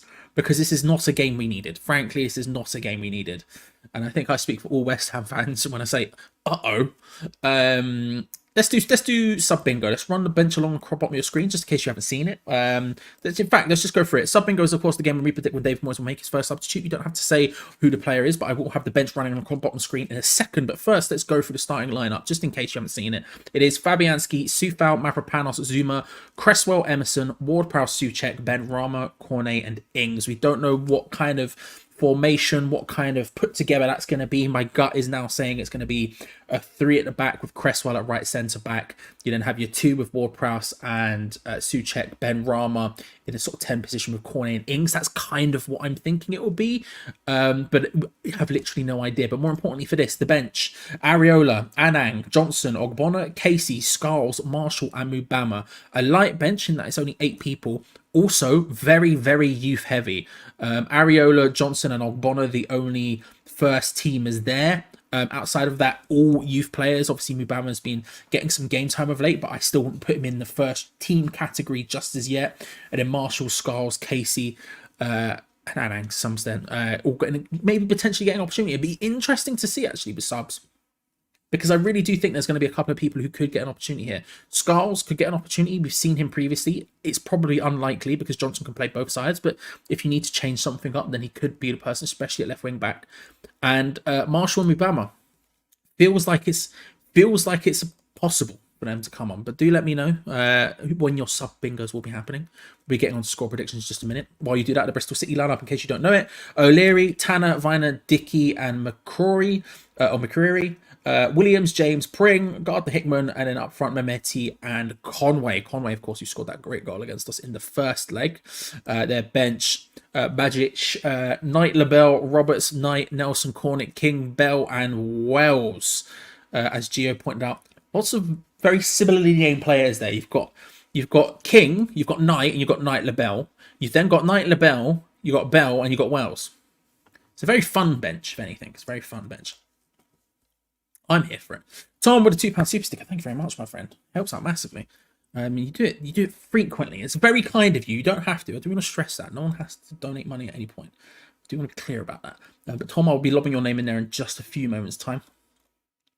Where are these at? Hello. Yeah, I'll be right, bro. That'll be good. Trying to scroll down. I won't be Darren. I will still be a minute behind, annoyingly, or probably something like that, because when you watch it on iPlayer Online, it's not in line with the television. Don't know why that's ever been the case, but it is, which is going to be annoying, but I'll be at least slightly closer. I'm trying to find... I tell you what, let's just skip straight to Baby Bells. Baby Bells are at hand. There are Baby Bells at hand. They do exist. I don't know how many, but there are definitely at least some there. I think. I might be wrong about that. But let's get straight into score predictions, because we're close. The players are about to come out. It's very close to kickoff at this point. We're a minute and something away from kickoff, a minute and a half away from kickoff. Let's get to those score predictions. No more flipping, no more flopping, no more sitting on the fence. We've spoken about both teams. We've spoken about the benches. We've spoken about formations. We've spoken about it all. We've spoken about the art of ribbing, ladies and gentlemen. So let's get to those final score predictions. Lob them in, and we will block them in. Yes, because we are going to be live with the watch along in just a few moments time. The teams are coming out at Ashton Gate. It's West Ham versus Bristol City in the 4th round of the FA Cup, a replay which I didn't need. Bristol City probably didn't need either, but it will hopefully be a good atmosphere after they brought 9,000 fans the last time and they were absolutely bouncing. I'm hoping for a good atmosphere on BBC One, and hoping not for a giant killing, because I do want to go as far as possible in this competition. As much as we don't need the extra games, and we really don't, I want to see us go through. We've got a good tie potentially in the 5th round if we get through, which could see us through to the 6th, and then all of a sudden we're looking closer and closer at that point, and I want to see us do that. We're wearing blue today, which is a disappointment, but there you go. What are you going to do? It will be kicking off in just a few moments time, so let's look at those final score predictions. Steve, good to see you. Yeah, iPlay's delayed, and I don't know why, Trini. I don't get... We have the technology here, and I don't know why they do this. Right, we'll go and scroll down. Where are we at? There we go. 2-1, a Bevo brace. Listen, I'd be lethal. I would be lethal. 1-0 says Stephen. Gary saying 2-1 to City. GP's gone with a solid 5. Bill with a 2-1, 2-1. Well, Bill saying 2-1 loss. Lee saying 2-1 West Ham. I should separate those out. P saying 1-0. Suchek header. 3-1. 1-1 says the Liverpool living legend himself, Ray Borum. 2-0 says Ionix. 2-1 Irons win. 2-2 we beat them on pens, says Trini, in a stressful manner. For views, it'd probably do good. For stress, don't need that in my life. 3-1, 2-1, 5-all, says Scott. Chuck's gone with a 2-2 West Ham win on pens as well. 1-1, think we'll squeak through on pens, says Stephen. Where are we at? 2-1, 1-0 West Ham to score. Ings to score, Cornet to assist, says Crams. You love to see it. 1-0 to the Irons. I think the delay has to do with betting. Oh, that's an interesting shout, Trini. That's a very interesting shout, actually. Never thought about that, but that would explain why it's always delayed when you watch like TNT. For example, we're in TNT Sports against Sheffield. I think we're on TNT Sports, and I have the same problem then. So that would make sense. Trini, you might have just explained one of life's great mysteries to me. I appreciate it, because I've never known. 2-0 to Bristol City. Can't see us winning this, says Marcus, unfortunately. Michael saying 3-0 to the Hammers. Listen, he's on the pitch again, and I'm a little bit concerned for Bring, because if he tries his luck again, I don't suspect it's going to go that well for him. He's saying Cornet needs to do something. McCloppin, it's gone with a 2-0. Jay, it's gone 4-1. Cornet, Ings, Mubama, and Marshall. I'd love to see the youth players come on. And finally, Fluffy Python's back. FPB with a 275. Will we bring anyone in new this window, Charlie? I think we will. I don't know who, and I don't know when, and I don't know how. But I would be surprised if we didn't sign at least one player, even if it's on loan, this window. But we'll see. I don't know. I don't know is the truth. And the days go past, I become less and less confident. But Bristol City are going to be kicking off in just a moment's time. Tommy can't wait to get it underway. It's West Ham versus Bristol City. It's the FA Cup 4th round proper, ladies and gentlemen. And we are about to kick off. I, of course, have a timer in the top corner here, which says exactly how far behind you I will be. Just waiting for that final confirmation of kickoff. Everyone ready. Everyone prepped. Conway stands over it. And we're underway. Deploy the boys. Come on, you Irons. It's time to run 2 things. Let's get it done. Unnecessary match that we didn't need. Let's make it happen. Let's get forward. Let's get this goal. Let's get it sorted. Early doors. No more stress. No more stress. Jonathan Pearce and Danny Gabardon, the ultimate commentator duo. Very high angle from Bristol City here on the camera. It feels like on FIFA when you first start playing and then you have to change the camera angle because it's wrong. It's just a bit weird. Or Football Manager's another one where you do that consistently as well. It just feels a bit wrong. Very high. Feels like when you go to Wembley and you sit at the upper tier at Wembley and you're very precipice-esque. I would love Marshall. I would love a Marshall goal. I would love to see Marshall just get on the pitch today at all, to be honest with you. Willie, good to see you, sir. Let's get this done early and bring something else to bring us up. 100%. 100%. Let's put those names actually in the top while we start the game. Looking for that long ball. Bristol City doesn't work out. It's going to go all the way through to Fabi Ansky. First things to notice, formation. How are we playing? What are we look? What's our look? What's theirs? Not that that'll help me too much, but it will, maybe inform some stuff. Fluffy Python's back. There we go. All the names in the top corner. Thank you very much to FPB, to Tom, to Tattoo Dye, and to GP with his beautiful suggestions. Let's have a look. Trying to again see. Ben Rama's very far to the left there. And Danny Ings is very central. Cornet seems to be out on the right now. Cornet pressure. Oh god, this is gonna make judging stuff quite difficult. The way the ball moves there, I thought that was miles off out of the pitch, and then the guy volleyed it while standing on the touchline. Very confusing, but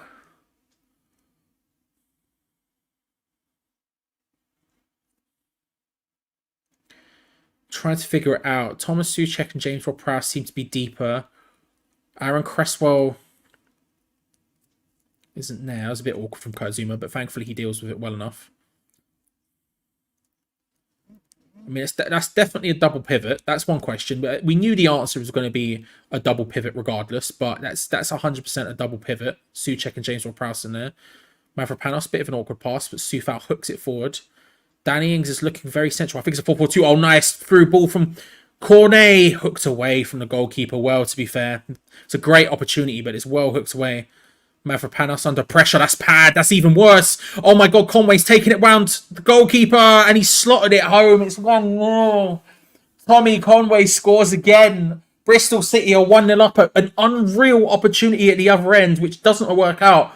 And somehow, incredibly quickly, it's gone all the way up the other end. And Conway comes onto the pass of a terrible back pass from Mavropanos, takes it round him and slots it home. Way too easy. That is the worst possible start in so many different ways. Not just them scoring, but the way they scored, the way we fluffed the chance at the other end, the terrible pass. Like, it's just awful. The slide from the goalkeeper O'Leary just ends up all the way at Mavropanos near the back, and that back pass is just atrocious. He's under pressure and forces Fabianski to come flying out, and Conway takes it round him with his first touch. It's such an awful back pass, and one touch takes it round him. I tell you what, Conway does well to stay on his feet and then just slots it home under a little bit of pressure, but not much. He's able to take his time and really pick his space and doesn't fluff his lines at the other end of it. My God, that is awful. That is truly god-awful.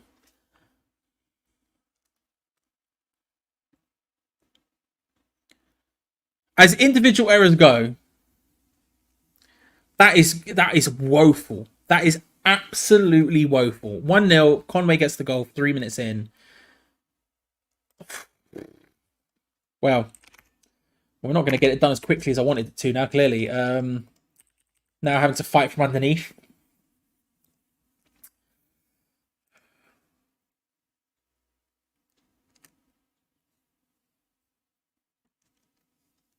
So bad.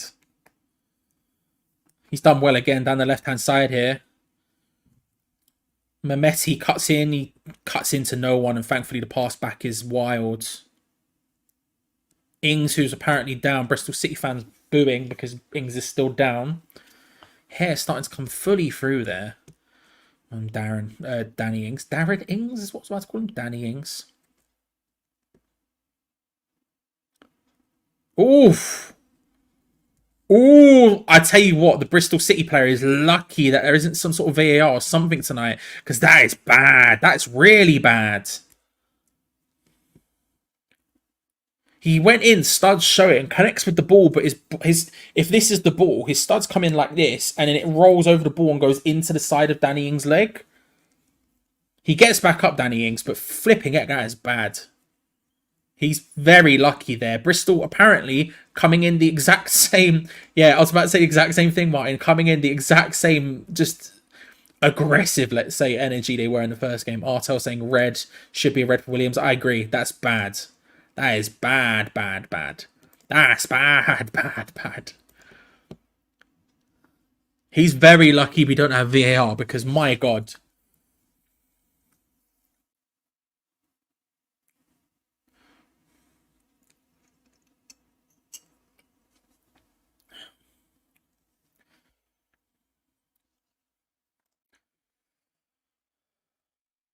It's going to be interested to see how we turn this round now. We've got we've got to figure out. We've got to figure it out. This is not a lineup I like. It's a one up front.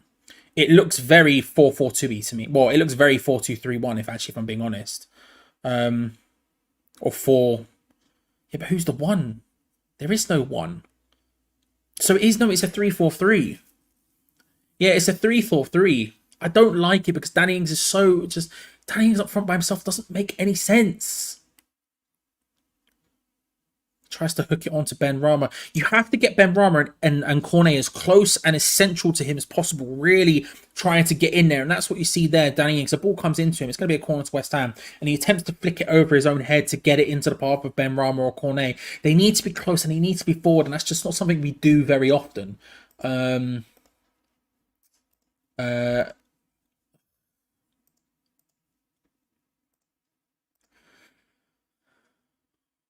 Whipped in towards the box, straight into the hands of the goalkeeper from the corner. Not good. There we go. Send a message.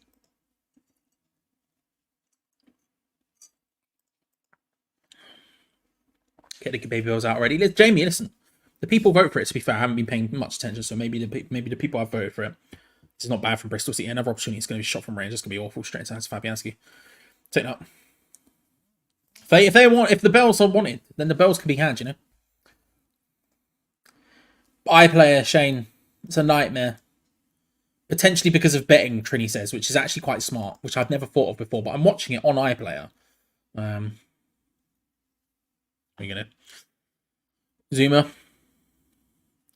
Plays it across to Cresswell.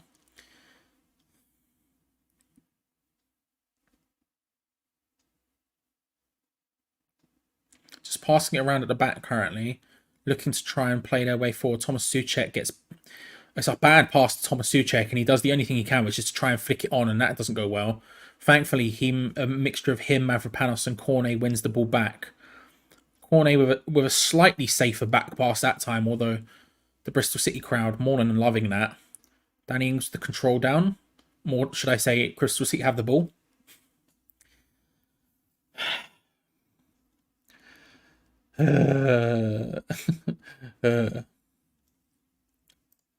That's what it feels like.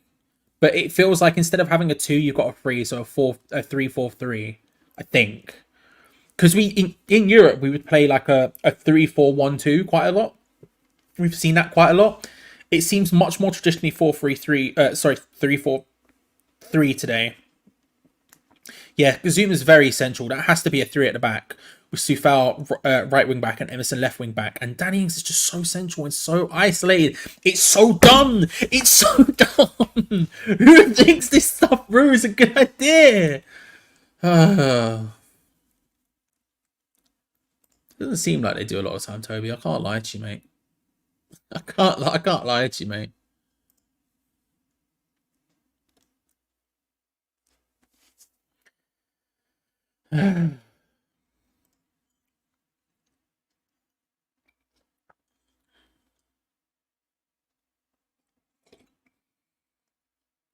Listen, don't tempt me. I'll be down to Temple Meads before you know it, yeah? Paddington to Temple Meads, doesn't take that long. I'll probably get there just before full time. You know, in time for Moyes to make his first sub, as usual, you know what I mean?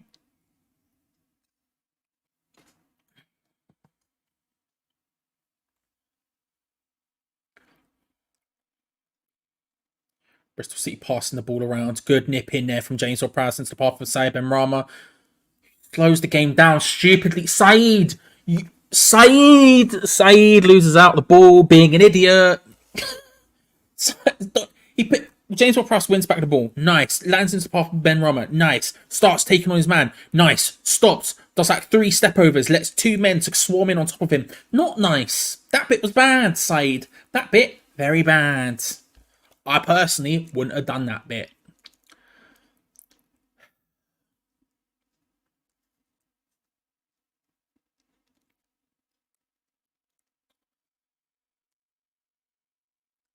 Passing around at the moment. Bristol City happy to sit back. It was interesting what the welcome, OG. Welcome. I'll give you a clue. It's bad times. It's bad times. Wait till you see the goal. 3 minutes in. Wait till you see the goal, my friend. Probably, if you're watching a live play, you could probably rewind back and see it. To be fair, what a station! Give it up for Bristol Temple Meads. BTM. Unreal. Used to have an unreal upper crust. It's not there anymore. They've probably moved it or something, but it used to be great. Expensive WH Smith, but you gotta love it. You gotta respect the station.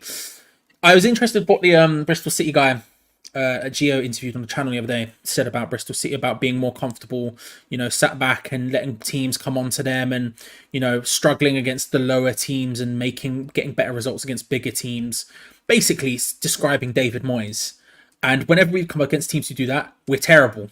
And yet again, I see us losing 1-0. So, you know.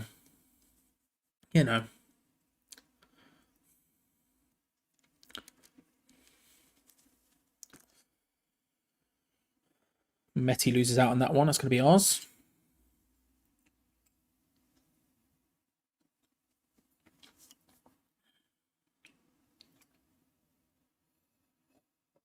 Big punt up the field looking for Danny Ings. How that's going to happen.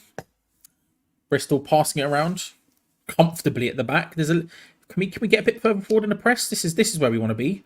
They've taken too long. They then punted it long. Mavropanos wins that header. Nice flick on there, to be fair. There we go. We win the ball back. That's all it needs. Sufal with a god-awful pass straight to Bristol City. What? Do they know each other? Do these players know each other?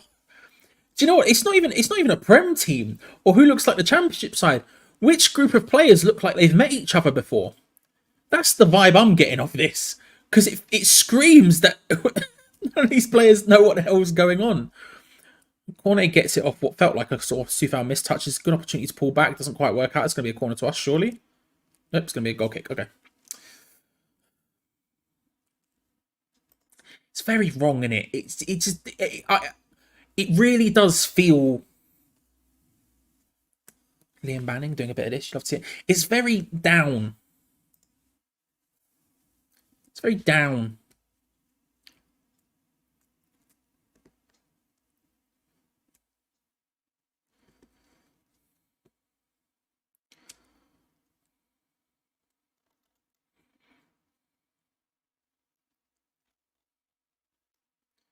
I'll say this, just I can see it getting close to beef between a couple of people.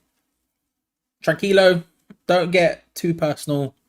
Have conversations about differences of opinion, 100%. But don't take it too far. The camera angle is like FIFA, Shane. It's just wrong. It's like FIFA when you first start it and then you change it because the camera angle was wrong. Anyway. Glad they zoomed on a Mavropanos there just to let us know. Look, here he is. He scored before. Do you remember that? Yeah, and he basically gave them a goal as well. Under pressure, to be fair to him. But see, this is good pressure. Really good pressure. Mavropanos getting involved with it. And that through at the back, that's not necessarily a bad idea for him. He can step out of that and push a little bit. It's kind of concerning with Cresswell being there, but it's possible for him to do. Step further forward. Bolton had gone 1-0 up against Luton. Step further forward, man.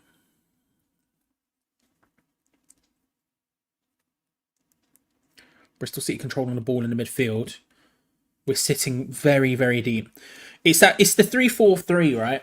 And then when you defend, it's sort of Constantina's back and you have a 5-4-1 and Danny Ings is very one on his own, which is very frustrating to look at.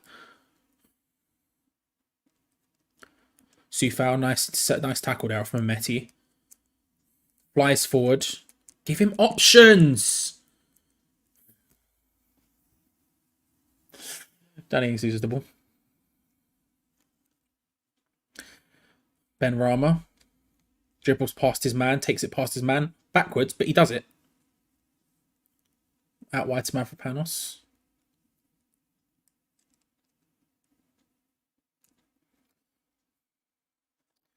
Bristol City come away with the ball. Out wide to Conway, who's going to try and take on Mavropanos 1v1.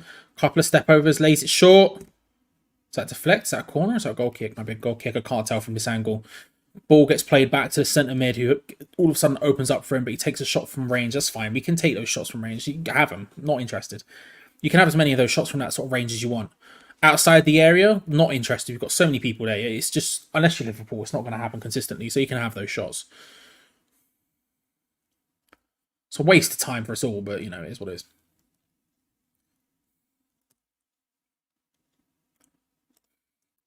I think every angle shows how crap we are most of the time. Do you know what I mean? Do you know what I mean? I appreciate it, though. I respect it. Itchy nose. Itchy nose. Cornet flicks it around to James Ward-Prowse. Looking to try and build up something. There's enough numbers there. Cresswell, nice little go and pass and move. Doesn't work out, but you like to see it. Into the path of Danny Ings, who's this nice turn. And he hits it from range. Wide. Nicely done, though. Nicely done.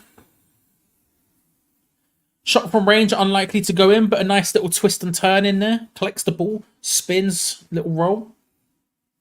Little roll onto his strong foot from the pass from Ben Rama. It's nicely done. And again, I have to be a lot better than that to score from that kind of range, if we're being honest. But, it's something I'll get. I like the little pass and move from Cresswell. Again, doesn't work out, but I liked it existing.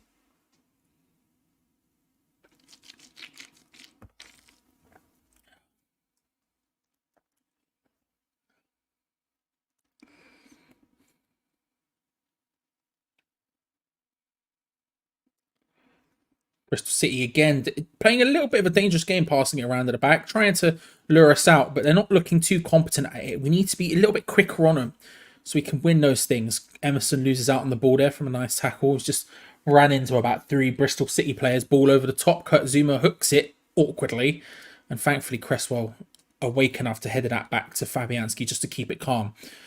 But when they do pass it out from the back like that, Bristol City, we need to be on them a bit more, because they don't look competent enough at passing out from the back to stop a decent press. And don't get me wrong, Danny Ings, Benrahma, it's not a decent press look inside, but get in there,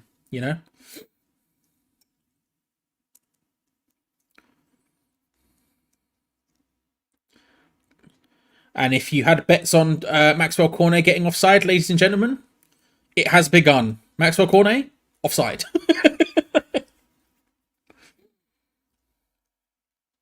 I don't think he's carrying an injury. He looks awkward today, Aaron. I'm not sure if he's carrying an injury or not, but I agree with you. He looks a bit awkward. Luton have scored against Bolton. But especially for that back pass, it just looked, he's moving a bit weird. I don't know.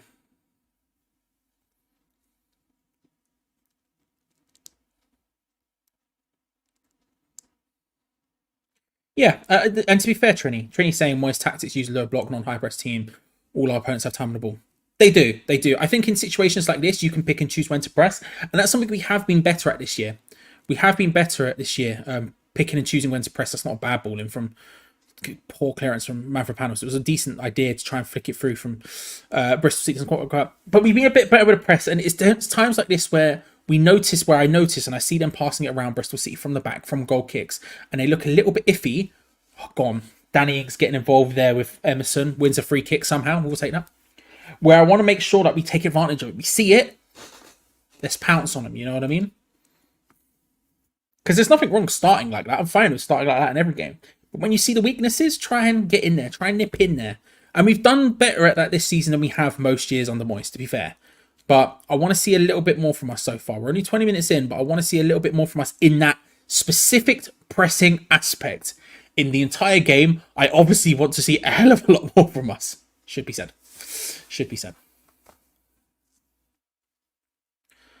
Mavropanos fires that ball into Aaron Cresswell, who gets it under control after about 2-3 touches. Tries that quarterback crossfield diag. It's nicely into the path of Soufal. Cornet struggles with the quite basic touch there, but Souček decides to spread the ball, and we start working the horseshoe up the left-hand side instead. Struggling. Bit of pressure from Bristol City. Zuma decides to just leave that one. The horseshoe tries to go up to the right. Mavropanos, outside the boot pass into James Ward-Prowse, was confident. We maintain possession of the ball despite a bit of awkwardness. And Bristol City are doing really well. Pressing us in the midfield and then slowly working their way forward. Just any time we sort of get into nice areas, or have the opportunity to get into nice areas, they just cover off the angles. Defending well, making it difficult for us. We've got to come up with answers for it. And so far, we don't have any. And I don't think with this formation we're going to come up with any. I think we have to change formation because it's just not dynamic enough to really come up with any answers to these questions. Saïd Benrahma is not a dynamic player in that sense, Maxwell Cornet might be, but Saïd Benrahma is not going to. He's gonna keep doing the exact same things. He's not going to be able to shift players around. His dropping deep is going to allow them to step forward, whereas Cornet at least is going to try and get in behind. And yes, he will be offside 9 times out of 10, but at least he's going to try and do something. I think with this formation, we're going to struggle to break them down. And it's not necessarily a shock to me that we've gone to the 3 at the back. I mean, what we were doing last season, at the beginning of last season, when we tried to start with the 3 at the back kind of system, when we brought in the likes of Skamaka and all of those other players, it looked like we were trying to do a three at the back more often, and part of that was probably a response to not being able to break teams like this down, playing our usual tactic. James Ward-Prowse free kick whipped in. Mavropanos is there, can't quite get a final touch onto it. Just wide. It's another really good opportunity for West Ham. Just it felt like an inch away, a touch from Mavropanos, and that would have ended up in the net. Whipped in from James Ward-Prowse from distance, and Mavropanos gets ahead of his man, and he just pulls out a little bit because the goalkeeper comes flying in, and any higher foot, yeah, the goalkeeper just puts him off there. Any higher foot, he gets that gets a tap onto it. Yeah. Listen, it's up to the chat. Never to no, absolute ball. Never too late. Never too late. Listen, if the chat go for it, I haven't seen enough to go for it, but if they do, it's fine.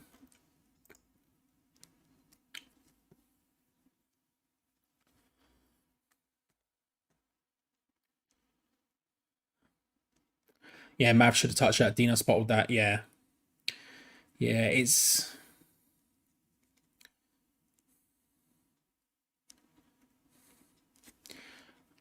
I'm trying so desperately not to get involved in conversations that I regretted getting involved with last time. Trying so bad. Mavropanos switches the ball across to Cresswell.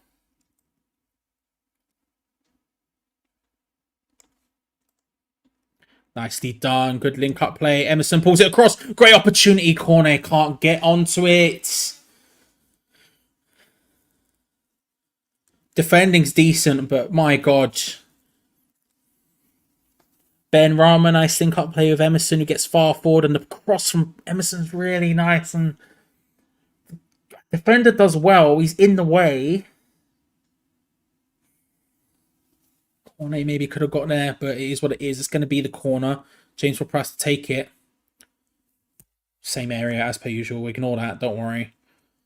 Just carry on. We have the ball. Shot from range from Emerson, but his weak foot. Deflects. Shot. Oh my God.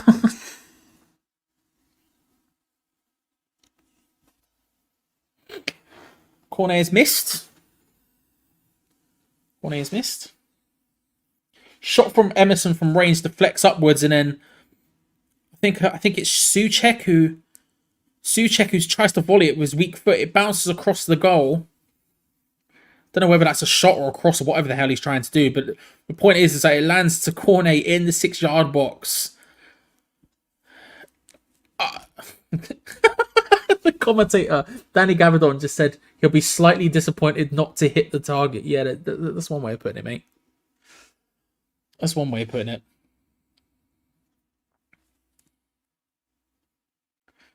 Yeah, but Alex, you got the movement, you know what I mean? Christ, man. Christ! Anyway. Big ball 4. Cornet's looking a bit more central now. Cornet's sort of taking up his role as the centre forward at this point. Danny Ings has moved out to the right to cover. It's not a bad... Look, just put Cornet down the centre and push him back. Just push him back.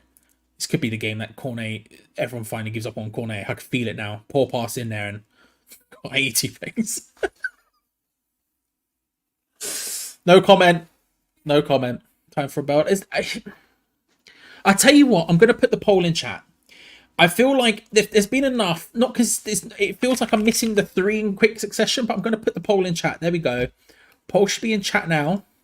I'll give it until 28. 28. Bell, yes or no? We've had early bells before. Is this the time for it? Is this the time for it?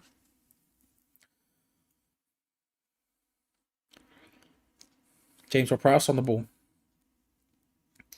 Lays it across to Cresswell, just slowly trying to build up from the back.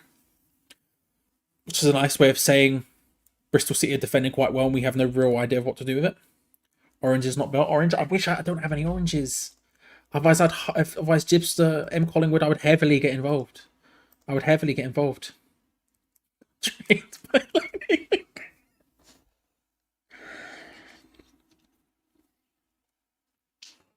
No comment. I continue to no comment. Ka-chow. Right, Emerson tries to flick through. It's not a bad flick, to be fair, to Danny Ings, who's drifting up wide into that left-hand position. Side Ben Rama, a couple of step overs before playing it calmly to the right. back to Ben Rama again. I suspect we're going to see the exact same thing again. Couple of step overs, and then passes it calmly to the right. Cresswell with that deep cross. He's back. It's like West Ham 2020. Cresswell at that left centre back position, quarterbacking, coming into those half spaces in deep and whipping them in. It was a very good one. I can't lie. Whipping them in from deep. It was a very good one, Alex. I can't back. I'm no commenting. It was a bang. Ben Rama doing step overs before doing absolutely nothing. You love to see it. You love to see it.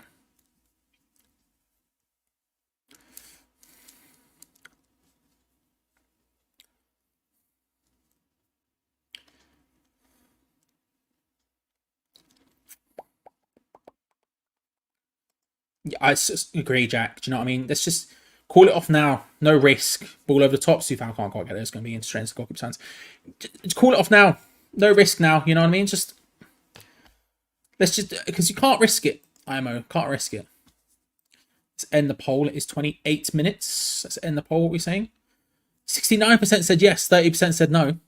Then we're going to grab one. Let's see if the Danny button works. It's not inaccurate. Hang on, I'll just move the button. Hang on. There we go.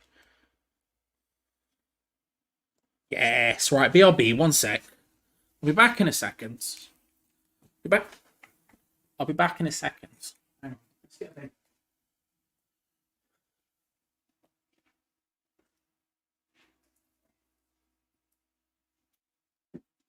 There was one left. There was Uno Bell left. And the net and everything. Still Christmassy. Probably check it's in date before I eat it. Something I should probably do. My girlfriend a couple of weeks ago went into the fridge and then saw the Baby Bells were out of date. I would have just eaten it without checking. So I should probably check that. Ings trying to sprint past his man. Doesn't quite make it work. It's going to be thrown to West Ham regardless.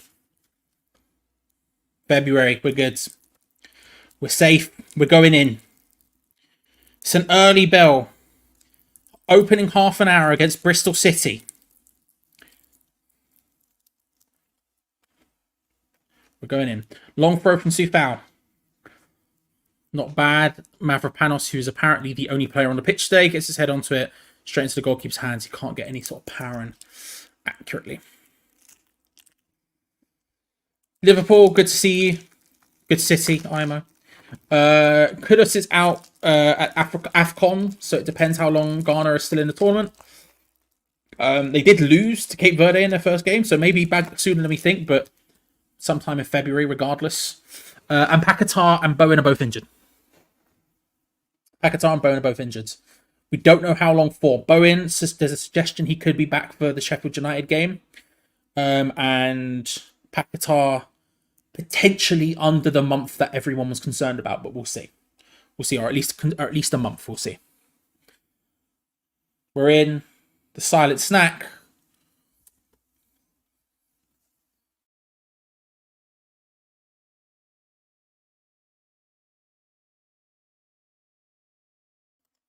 West Ham are just passing it around at the moment in midfield.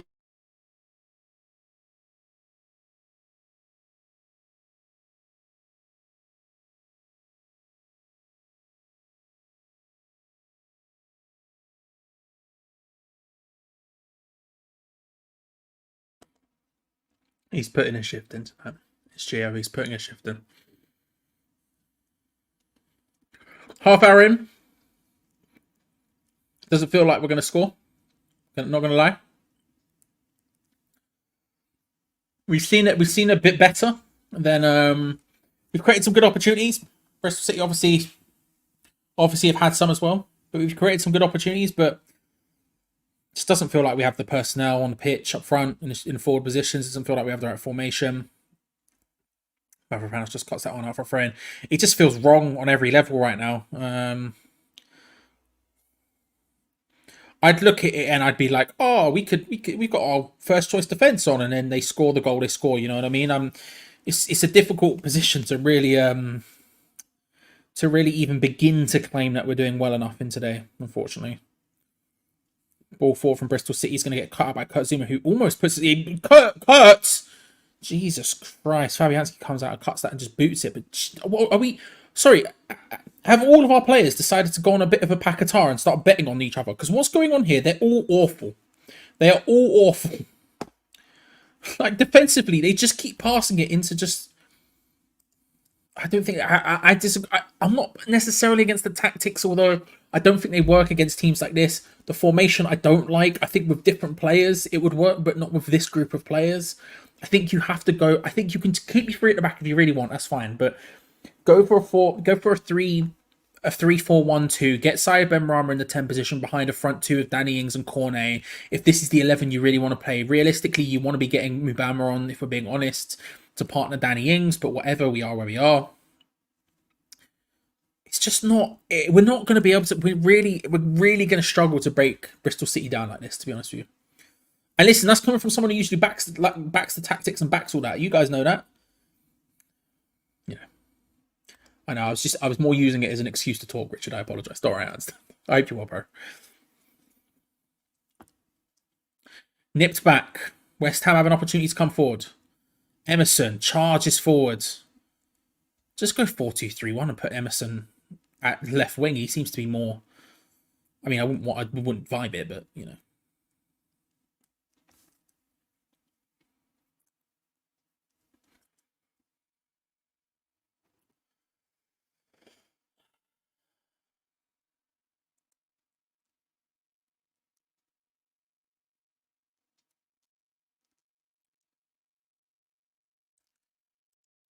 Dare I say we've been out moist?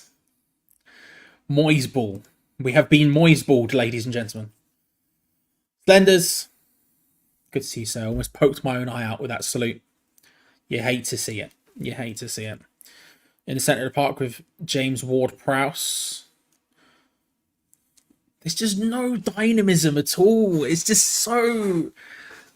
It's just so plain and... straight liney. There's nothing there, man. I'm re-feeling it because I remember those days. I remember 2020, like that first series, this first half a season with Moyes, when we came back from COVID and like we were beating teams, but I was just like, man, we're just not putting stuff together at all, are we? Like it just felt like we were too straight. It's all like, you know, there was no like, you know, none of that.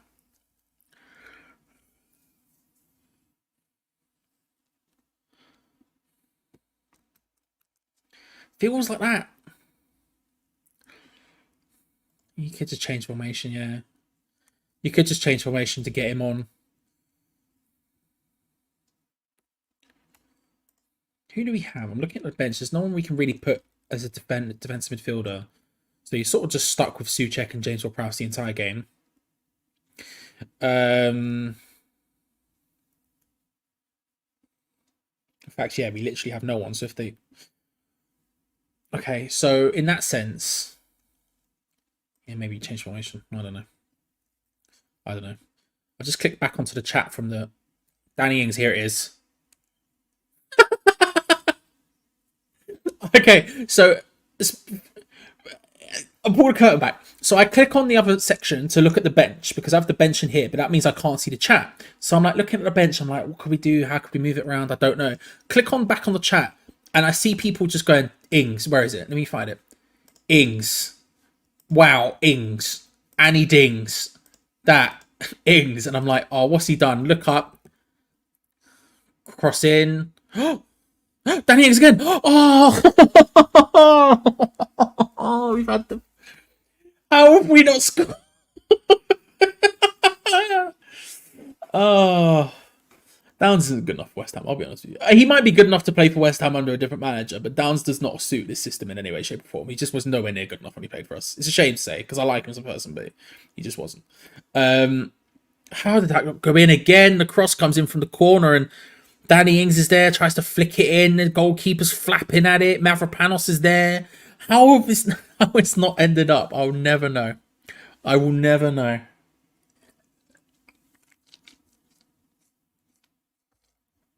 Oh, Emerson. Emerson wins a free kick. Bristol are shocked at that fact. Not sure how. I need to move this slightly down because I ain't sitting up today. It's not a sit-up situation. This is a sloucher. This is a sloucher, ladies and gentlemen. Keystone Cops. It's very Keystone Copsy cape. Get the music going.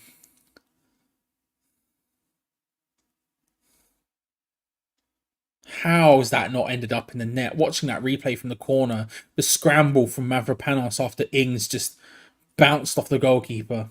It's going to be a free kick. It's basically a deep corner, which is nice because it means although it's in swinger, James Ward-Prowse can't put it into the exact same area we always try to put it into. So instead, we're going to have something different. All the big boys are up there. It's about 30 yards away from goal, but it's almost on the touchline, so it's just not shooting range at all. This is across a deep corner just outside the corner quadrant. James Ward-Prowse whips it in. He does somehow put it into almost the exact same position. And it's going to be a goal kick. It's going to be a corner. It's going to be a corner. They look shaky at the back. The goalkeeper looks nervous. We need to be putting them under pressure. Goalkeeper does look nervous. If anything, just start taking pot shots from range. It's not something I'd want to see, but in this scenario where the goalkeeper doesn't look super confident, do it. Why not? Corner from that side, whipped into the same area, headed away, unsurprisingly, by Bristol City. Nod back towards the goal. Mavropanos can't get his head onto it, straight to the hands of the goalkeeper.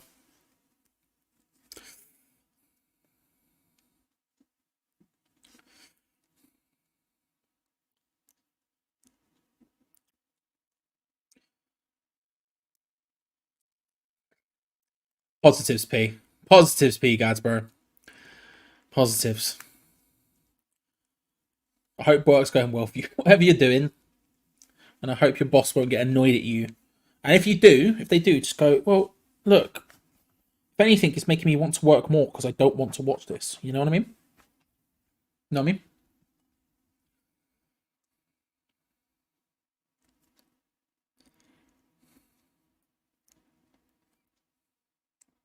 We're on top, watch and grab a second. That's kind of my vibe, Aaron. It's kind of my vibe. Header bounces forward. Bristol City looking to try and attack down this left-hand side. Mehmeti has a fight with Sofal.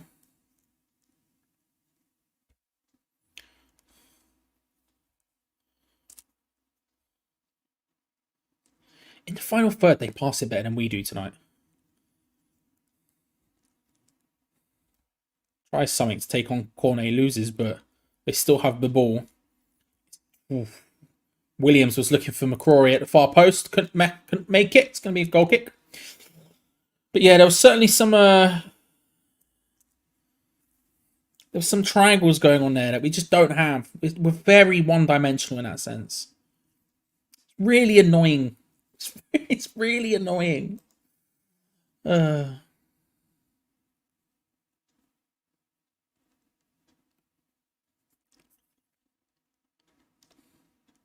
Somehow I have not seen that. You'd think I would have. You'd think I would have. It's got all of the... It's all coming together for me, yet somehow I hadn't.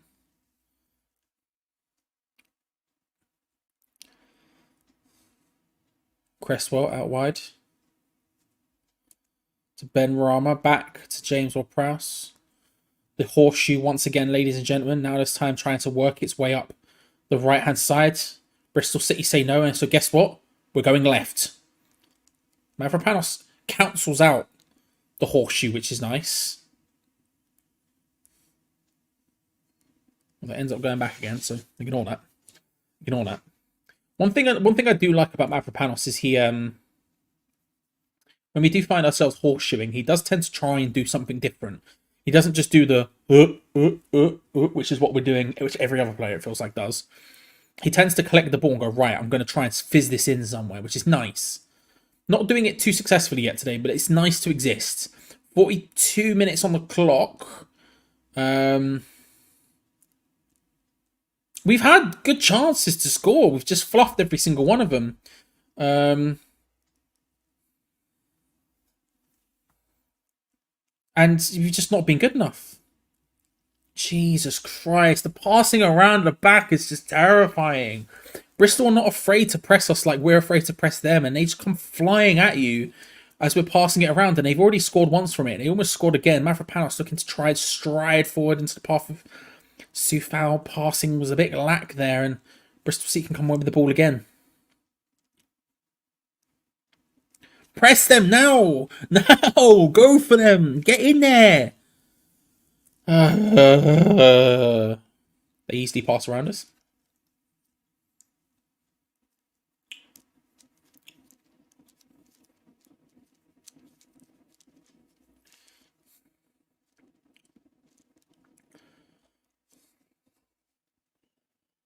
Passing it around. Bristol City, once more, under no real pressure. Obviously, they're 1-0 up. The problem is, we can't solve all of the issues in this team right now because we just don't have the personnel to do it.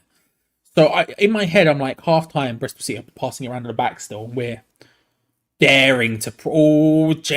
Danny Ings getting a head rush there, trying to get involved.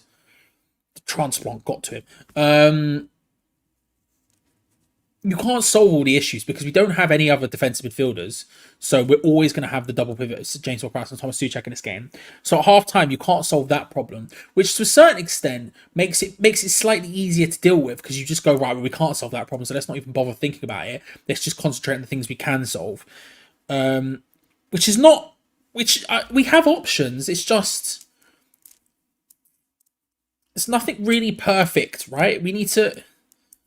You could go for a 4-4-2 and put Mubama on for, say, I don't know, someone.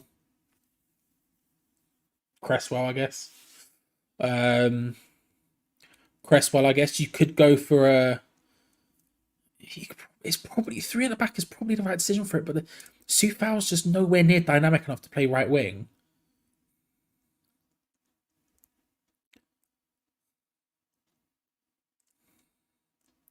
Thrown to us. I don't know. Yeah, one thing I will say this. One thing I'm a bit disappointed by with James Ward-Prowse in general.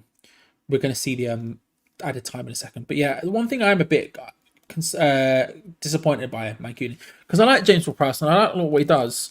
And I love when we can put him in the 10 sort of position and he can really start pressing and stuff. He's really good at that stuff. He doesn't dictate play as much as I want. I think with a player of his abilities, I would have loved to have seen him come in. He can sit and he can start pinging those balls. Pirlo-esque, right? I'm not saying obviously he'll nowhere near as good as Pirlo, but someone who can dictate play like that, and it's just not him. And I would have wanted him to have been that, but it's just not him. And unfortunately, right now we've got him playing in the worst possible position. Of all of the things he can do, right now he's in the worst one for us. So. Whipped in. Soufal's there. Jesus, deflects upwards.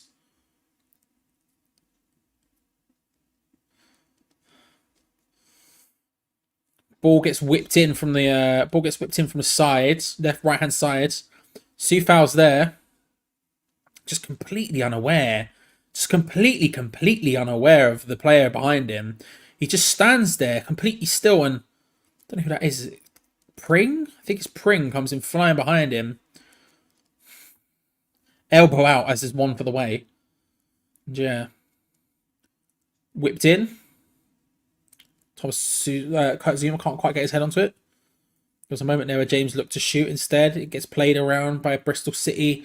Right as the end of the 1 minute of extra time is there. Fabianski makes the save. Shot down to the left-hand side from Mehmeti. Forces Fabianski to react before it goes in at the near post underneath him. Stops him.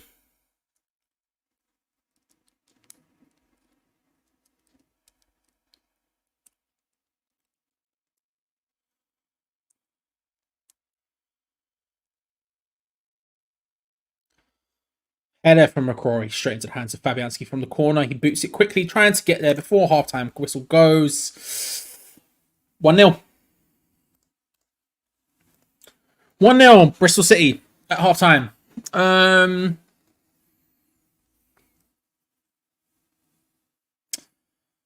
don't know. It's not Bongo. I'll be here for it. Bit of the Bongo. What's that band called? The Bongo band? Oh, I can't remember what it's called. Yeah, I really don't know. I was concerned that this. I was concerned about Danny Ings starting up front when we spoke about when we spoke about the lineup at the beginning of the game in the build-up show. That was my big concern, was that Danny Ings would be on up front by himself in a one system, which is what we've done. I mean, it's a 3. Don't get me wrong, it's a 3-4-3, but that's not enough for Danny Ings. Danny Ings needs more around him. That requires Cornet and Ben Rama to be a lot further forward and a lot more central than they are. Cornet at times has got there, but that's just not what Saeed Ben Rama does at all. Putting those people together feels stupid, and it is. And you see it. We just don't have enough creativity. We don't have enough dynamism in that final third to really trouble Bristol City, who are quite happy to sit and do their thing and go, yeah, all right, go on, give it a shot. They're doing exactly what we do to other teams. And whenever we come up against sides who are happy to do that to us, we really struggle. And we gave them the perfect opportunity. We gave them a goal. Let's not listen. Conway does well to get on the end of it, to take touch around the goalkeeper and to put it in and everything. But we gave them a goal.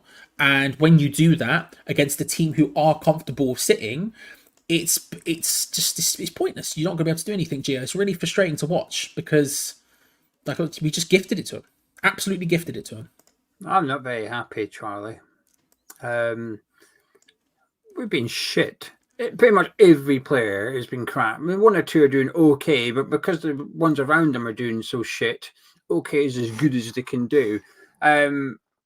Honestly, just can someone please 2-foot Saeed Ben Rama so he has to come off the pitch, please? Honestly, do you know how many passes Danny Ings has done in the first half? I was intrigued, so I had a little look en route to my computer. No, guess. How many passes completed has Danny Ings done?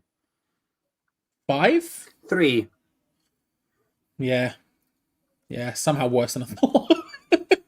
Thomas Souček's done the same amount of touches as their centre midfielders. We've had a lot more possession, but yet how's our centre midfielder had the same amount of touches as theirs? Because he don't want the ball. He's gone fucking hiding in this game. We're struggling to move the ball quick because one of our centre midfielders is pretty pivotal link in the play. Doesn't want it. Ward-Prowse has had almost double the amount of passes as Thomas Souček's had. This is why you can't play a double pivot of Thomas Souček and Tony Ward-Prowse. It just doesn't work. Just dreadful out there. There's some players are trying. Some players are trying. I think in the first 10 minutes that tackle was a bit naughty on Danny Ings from Williams, a bit high, the studs. But you know something? They did it I keep saying the first night, just forgive me, right? They did it in the first tie where they were going in hard and whatever. We know they're going to do it now. It took them about 3 minutes to do one today. And the reaction of our players is to just accept it. At least last time there was one player, Edson Alvarez, I got offended and started giving it back. We've got none of that today. The players just, honestly, half of them look like pussy holes out there. Ben Rama is bottling everything. It's 60-40 in his favour and he don't want it. It's Soufal, weirdly enough, was ducked out of it. That free kick from Ward-Prowse at Mavropanos was closing in on. The keeper started coming out. He tucked his leg away and decided he didn't fancy it either. Honestly, the players don't want it tonight, and it's a third. It feels like I've watched another. I feel I've watched 3 halves of football 100%. now continuously. 100%. It's the same attitude, same desire. Everything's exactly the same from the first tie. The things that are going wrong are still going wrong. The things that are going right for Bristol City are still 100%. going right. We haven't nullified any of their strengths, and we haven't capitalized on any of their weaknesses. It's pathetic, actually. We've had 10 days to prepare for this game. You wouldn't think it. You know, Billy McKinley sat there saying, oh yeah, no surprises from Bristol City in the first time. I feel like they're surprised again at what Bristol City are doing. It's just crap. It's just pathetic. The only positive is it's only 1-0, and a lot of Bristol City's half chances are self-inflicted, so we can cut out the mistakes at the back and actually start doing something. We can still go and win this game, but it's going to take a hell of an improvement of attitude from the players, and Moyes is going to have to do something with the bench because it's not working. This is my thing, because you know me, right? You know me, and I am more pro Moyes than you are probably, and I'm more pro Moyes than, let's be real, a lot of people in the chat are, right? That's fine, okay. My biggest problem with him is this is the if you refuse to use young players, if you will only ever use the senior players you have ahead of the young players, even though it doesn't make sense, then you're going to put yourself in this problem, right? When you look at my 2 of the big problems today, for example, right? Double pivot, James Ward-Prowse, Souček does not work. It has never worked, will never work. They just do not gel as players in that sense. Put them with someone else in there. Alvarez, great, grand old time.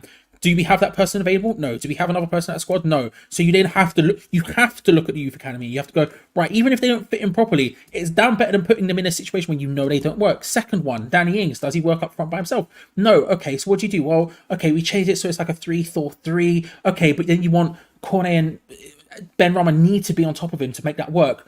Ben Rama that's not Ben Rama's game. Ben Rama sits, he wants to get deep, he wants to drop and get involved with the ball in deep and then dribble and do all this stupid nonsense he does. Man gets the ball in a great position, goes, right, I'm going to go, and then sprints a little bit and stops and does 2 step overs and then ends up losing the ball to people. That's not what he does. He's never going to get close to Ings in that way. What frustrates me is that there are players who exist in that sense, and I'm not someone I'm not someone who criticizes Moyes for that sort of stuff usually. I'm not someone who criticizes him for not playing youth players in a lot of senses usually. This is when it's so dumb, because you know these problems exist and yet you do them again anyway. I feel sorry for him in a sense, because obviously there are a lot of people out tonight. I get that. But if you know something's not going to work, if you know it's not going to work, which everyone in this chat, you, me, Gonzo, anyone else who's ever watched any West Ham games this season knows it's not going to work, then why the hell do you do it? It makes no sense to me. None whatsoever. Do you know what's bonkers? Would you agree we're playing Emerson in order for my argument to work here? You have to agree we're playing a back 3 and Emerson's left wing back. Would you agree? I agree with that, yeah. I don't think I cannot think of another team I've ever seen play wing backs and play with a left winger. We've actually got a left centre back, a left wing back, and a left winger. Cornet's infield right next, as close to Ings as you can get while also covering the right hand side. Ings is Cornet's trying to do this sort of hybrid role, and I think I think that's what he should be doing.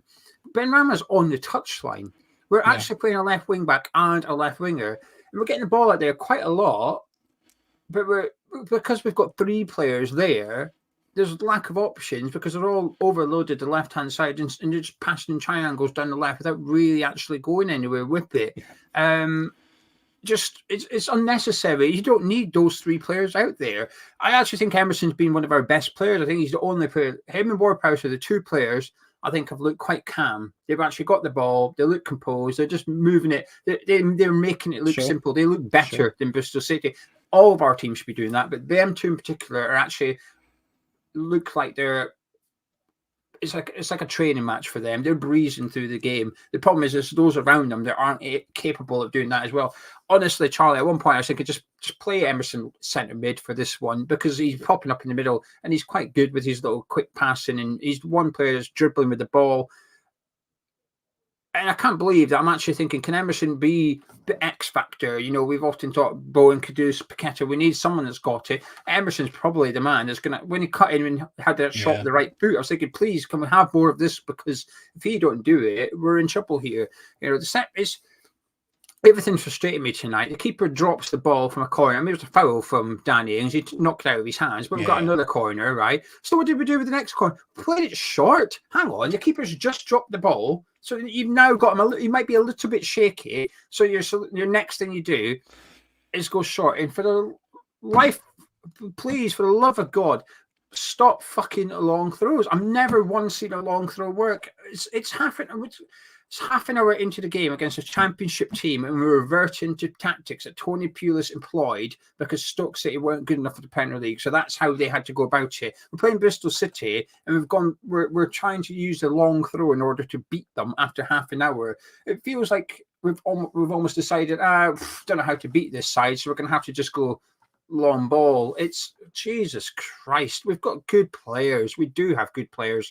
He's got to. I want to see a reaction from the manager, because at the minute, I don't agree with the tactics, by the way, but a lot of those players are crap right now. Moyes is not blameless, but the players are to blame more than the manager at the minute. I know exactly. But this is where Moyes has to do stuff in order to keep that the case. If he does nothing, the blame lies with him more and more as the game goes on. We've got to see a reaction, and it can't be Johnson or Ogbonna. You can't use your senior players now. It's got to be Marshall, Mubama, even Scarles if you want to change it up, although I think our left side's okay. I know people are slagging Cresswell off in the chat. I think Cresswell's doing all right. The problem is he's just not needed. Yeah.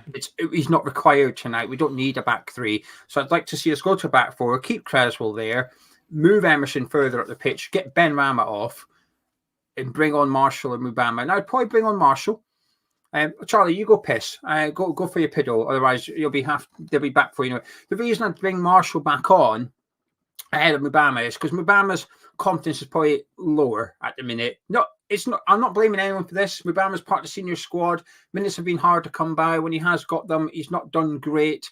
Marshall's scoring goals. Yes, it's for the under-21s, but at least he's confident. When they played Wickham last Tuesday, he got one half chance, Marshall, brought it down, hit it straight away. It was a striker, a confident striker. And I'd get Marshall on. I'd get Ben Rama off for Marshall. I'd like to take Ben Rama off.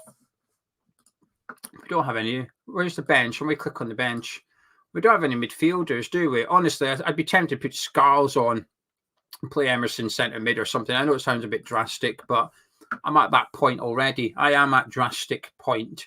It's just been horrific. Anyway, right, let's see what you're saying. Mancunian says you pass the ball, you move to space. It's basic. It's 11 statues hoping something will happen. Ward-Prowse cannot make a forward pass. DJ says player like this in Premier League will get destroyed. Major says, what's your opinion on Moyes' beanie hat? It's fucking stupid again, honestly. Will he get a hat that fits his head? It shouldn't annoy me, but it really does. And he looks like one of the thieves from Home Alone when he wears his woolly hat. I can't remember what they're called now. The Sticky Bandits or something. Is that what they're called? He looks like one of those two. Chris said they're going to score again in the first 10 minutes of the second half.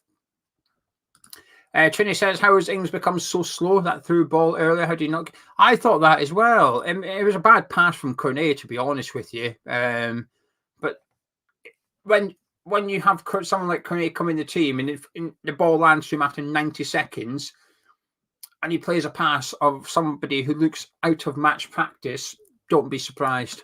Cameron says, I've only just thought about it, but why is Ben Rama such a fanny when he comes from the Championship? He should be built for the physical games, shouldn't he? Well, he's not, is he?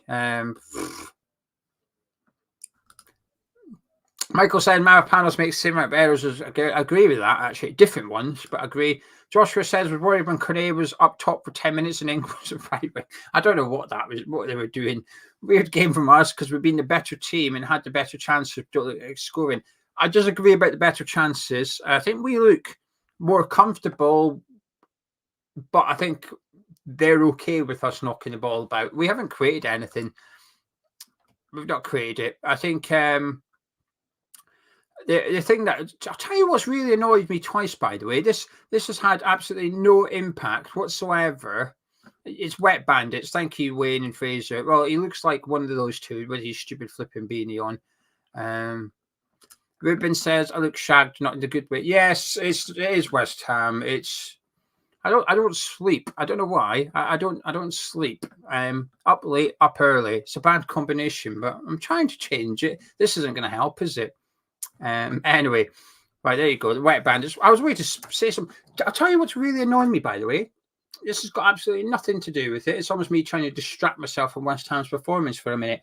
That linesman twice flagged for offsides when they weren't offsides. That free kick Mavropanos nearly got the end of. Flagged offside. Mavropanos was about a yard onside. And then Cornet's chance that on replay didn't really look like a chance. When it looked like he missed a bit of an open goal and you see it from other angles and it's behind him and up quite high. He flagged for that as well, despite a Bristol City player being on the goal line. So, bit of a strange one. I thought that linesman was crap. But anyway, I just... Andy said they're called the Sticky Bandits Home Alone 2. Thank you. There you go. We were both right. There you go. Mick as well. Thank you. And Jonathan, you all said it was the Sticky Bandits as well. Thank you. I thought it was for some reason. It was the Sticky Bandits, Wet Bandits, Sticky Bandits. Steve's seen it as well. The offside. I don't know why. It just really irritated me. The fact that the line gave it. I was thinking, hang on a minute. I know what's going to happen here. We're going to score a goal. It's going to get ruled off, and we're all going to come on here and go, bring back VAR. We need a bit of VAR in here. But wait, see, Charlie will be back in a minute. I'm not looking forward to the second half, and he better have done changes. If I go downstairs and there's been nothing, I'm not going to be happy. Michael, the light breaker.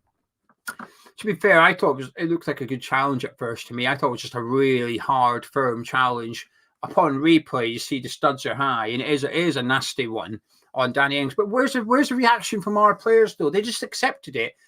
All the players just accepted that Ings almost got his leg broken. They all went, it's all right, just carry on. We'll complain about it politely when the referee stops play. We'll go, excuse me, ref, that was a tough tackle, weren't it?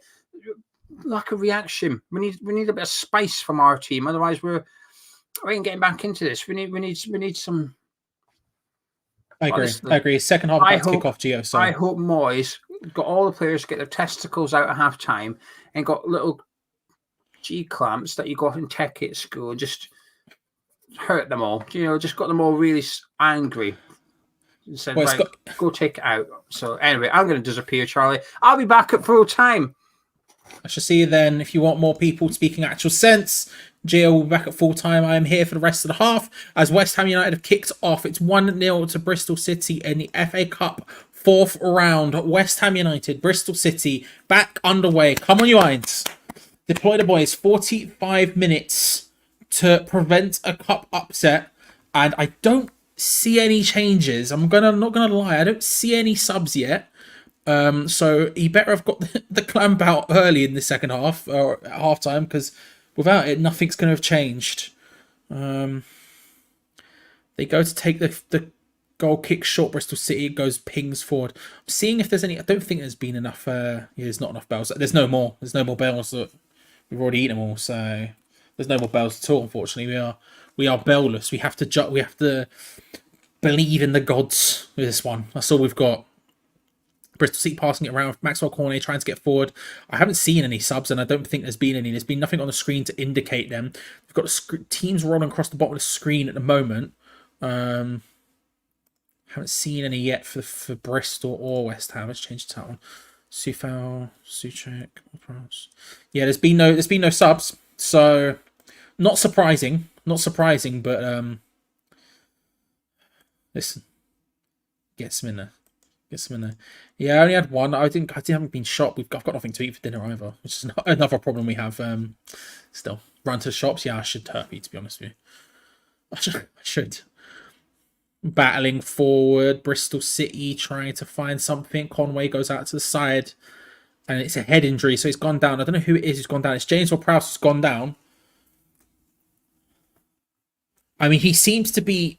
He's saying something to the ref, so hopefully he's okay. Yeah, he gets a huge hand from is it McCrory? Yeah, big elbow to the face, going up for the header. The arm comes down and hits him. I'm gonna give him the benefit of the doubt and say he's not meant it. I mean, it's difficult to say with Bristol City because obviously it's been such a aggressive side to play, but yeah, I know. I'm sorry. It's so odd to me, OG. I don't know what the angle is like. I know they have a big stand. Is it on the top of the big stand? Is that why we're at? Because it's insane.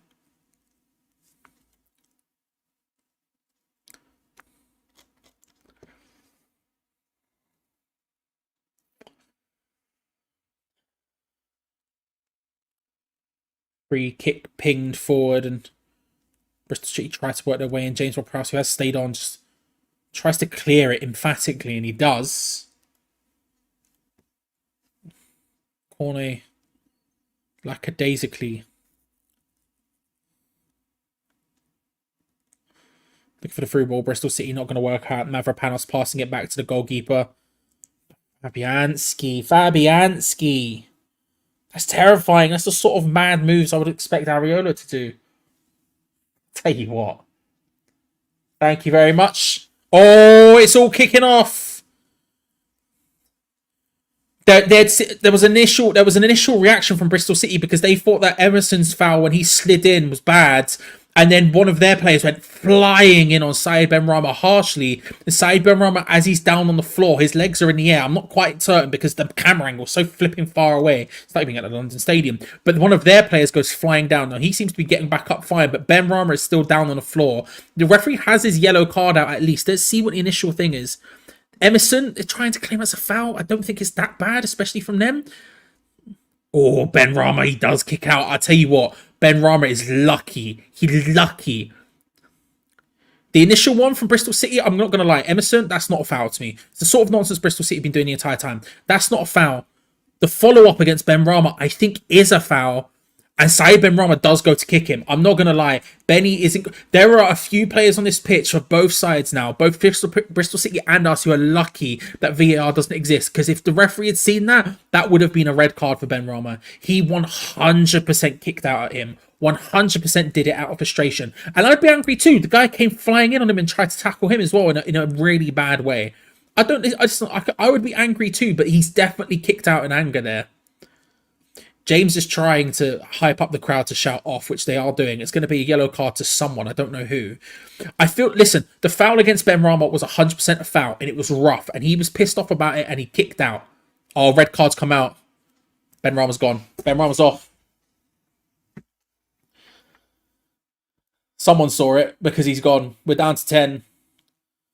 Because Saeed Ben Rama's kicked out.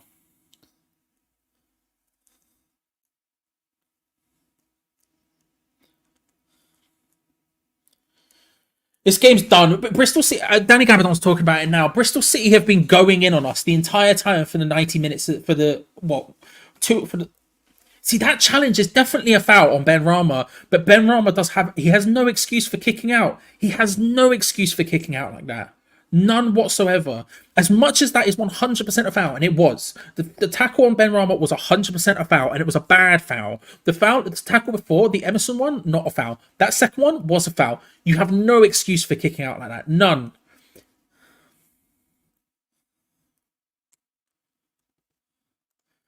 Williams gets a yellow card, who was the initial one who did the challenge on Ben Rama, who then ends up getting kicked. He then gets a yellow card as well, which is probably the right thing to do. Well, I mean, Bristol City are lucky to have got away with a red card offence probably earlier on in the game, if I'm being honest with you, and now we have got a red card offence and it's happened again. Ben Rama with no excuse, we're down to 10. I would love that. I'm not going to lie. I would love that. I'm actually done with this game now. I genuinely don't want to watch anymore.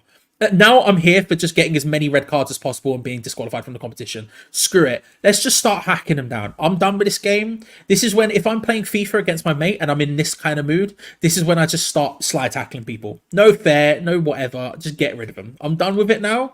I'm not happy with it. I'm not having it, you know? Ben Rama's just ruined that. I can't lie. Ben Rama's just screwed us over massively there. Like, don't get me wrong, we were doing awfully before, but there's no chance of us. What are we going to do? A 10-man team? How are 10 men going to break down this Bristol City? It's just not going to happen. It's just not going to happen. The one thing is, against 10 men, they might feel confident enough to step out of themselves and try and step onto us a bit more, and maybe we'll be able to counter-attack. But counter-attack with Danny Ings up front, that's not going to happen, is it?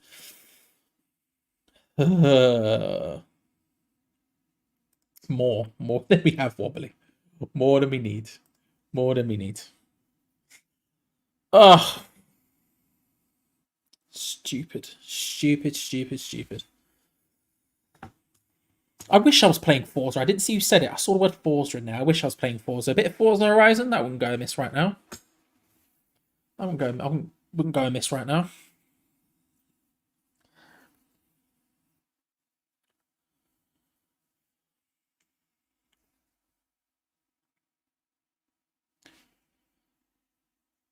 Suchek to Zuma to Ward-Prowse. Plays it out wide to the right. Just bring them all on at this point, Mark. Bring on all the youngsters. There's literally no point. You might as well just give them the game time. Like, I would at least be looking at... I'd be looking at Skulls. I'd be looking at Mubama. I'd be looking at Marshall, getting those on. Casey, I'd be worried about because I don't want to play him in a game where he then gets conceded against and it feels even worse for him. But those other guys, screw it. Sufal potentially in trouble. He's having an argument with the ref now. Forza 4 is clear of 5. Good work, Sufal. That's the sort of thing I want to see. It's no foul, but he's hard, you know what I mean? Which one's 4 or 5? Is 4 the one set in the UK and 5 the one in Mexico? Because if so, I think I prefer the Mexican one, but I like being in the UK more. You know? Watched 28 Days Later this month, last week, just specifically to keep with the UK vibes that I'm feeling right now.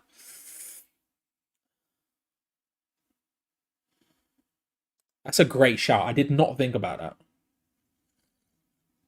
Low-key, good. I'm done. I'm done with it. I'm actually done with it today. Do you know what I mean? Thank you, Ollie. Thank you, Draconian. If you were saying to yes to that as well, thank you. Hope you're well, bro. But yeah, I like 5 more, but I love the setting of 4 because, you know, you gotta rep it. You gotta rep it. Which one started the Battle Royale mode as well? Was that 4? Was that 5? No, that's 5, wasn't it? Battle Royale mode 6 on 4. Okay.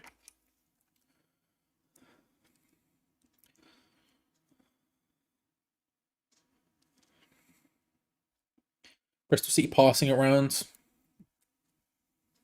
Answer the would you rather? James, good to see you. I didn't see it. Hang on, James. I'll scroll up.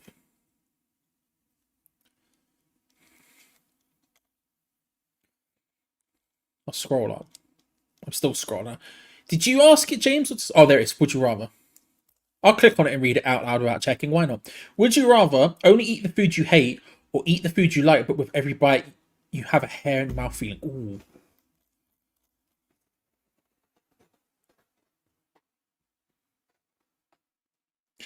Probably the hair in your mouth feeling, because with the beard and the long hair, that's pretty frequent for me anyway. So probably that. As annoying as that is, probably that.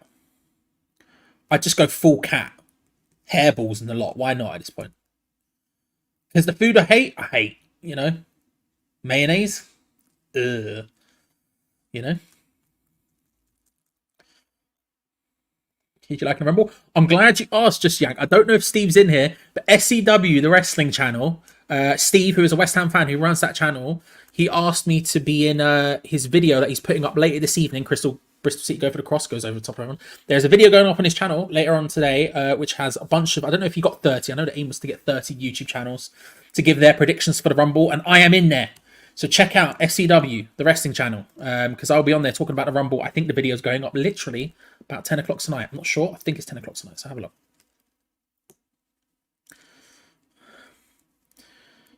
David Moyes deep in conversation with McKinley. Mubama and Marshall there, both being shown warming up. I think it was Ben Johnson as well, maybe alongside him. I'm not sure.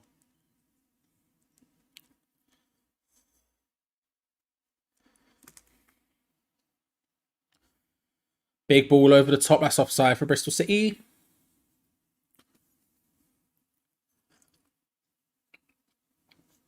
Look at that. I'm so English today. I'm drinking from an underground mug. Right? I've got a shirt on that technically says the word British, even though it is a wrestling shirt. I'm just living it up. It's a party in the UK, as Miley Cyrus once didn't say, you know? Warming up for 20 minutes. Oh, at least, DJ Hayes. At least. Bristol City come forward. That's offside again. Thank you very much.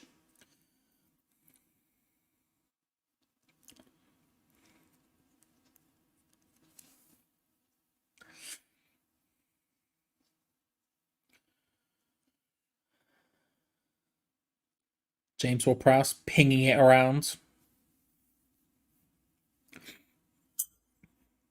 Sorry if that was loud. Wouldn't mind Moyes kicking more balls. Listen, why not? Why not, Connor? Am I for it? No. But it does. This is reminding me very strongly of that game. Just the pure anger I was feeling at the time and just frustration at what I've just witnessed. It's very similar right now. It's very similar.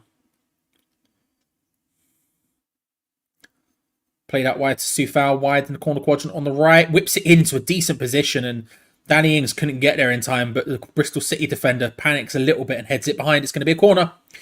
And I feel like it might be an outswinger from James Ward-Prowse, meaning he can't put it at the exact same point we always do.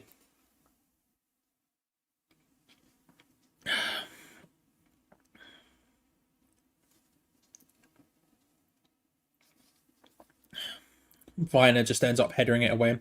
It's our 6th corner of the game. Head to Bristol City's 2.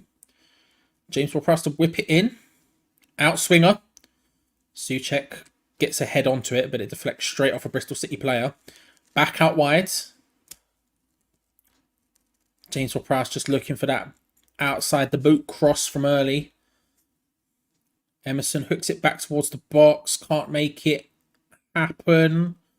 Sufal once again putting it in over the top of everyone.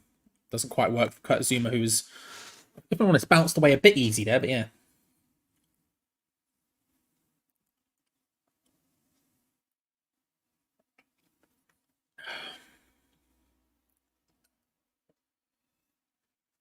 Don't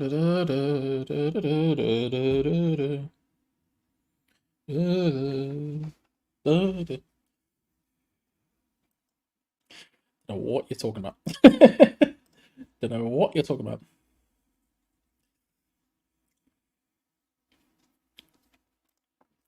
Yeah. Yeah. I don't know why I know we've lost Bowen, Kudus, and Pac-Man. Sufal goes down on the chance from Mehmeti, whose cross hits the post, but it's going to be offside regardless. Bowen, Kudus, and Pac-Man, but this Battersby clearly shows how shocking squad depth is, yet we won't buy a forward, and we are looking at Calvin Phillips. The thing is about Calvin Phillips, right, is I think it makes sense. He's not my first choice, right? But when I think about what we need from a sort of Alvarez guy, or to sort of be involved in a double pivot kind of guy, it does make sense to me. It's not my first choice, but it's at least something. Having said that, I don't think it makes sense financially, and there's probably better options out there. But at least it's something.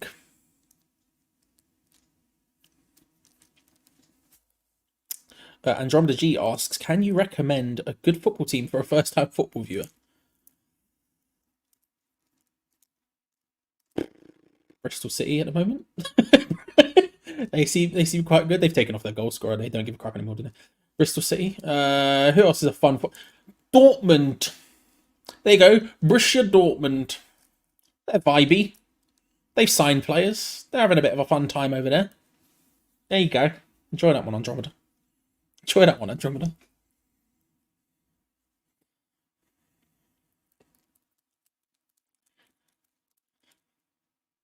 Naki Wells, who's come on. What, Roma? Yeah, Roma's a strong shout. McLaughlin.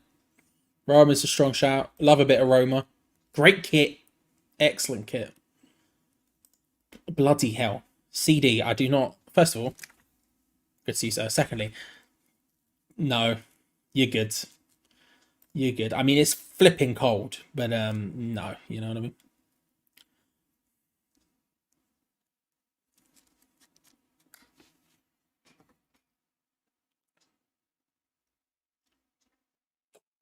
Whoa. Ref. Cresswell's literally... The guy's just swung at Cresswell like 2 or 3 times. At the bottom of the screen. Bro, it's just... Did you see that? Is this ref? Are you blind? Why you come fast? How does he miss that? I mean, look, I get it. The ball's in the opposite direction. Cresswell and him are having a fight again. Bro, why does this ref? Oh my god, I've never seen someone with less vision before. It's like Thomas Suchek on a football pitch. Shot from range goes wide. Ref! Their player has just full on had a fist fight with basically Aaron Cresswell there. Twice. This is insane. This referee is insane. You should have gone to Specsavers.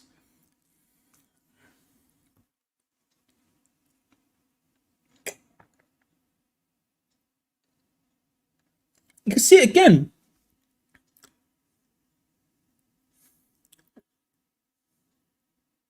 Bro, how is this guy still on the pitch? He's just swung at Cresswell.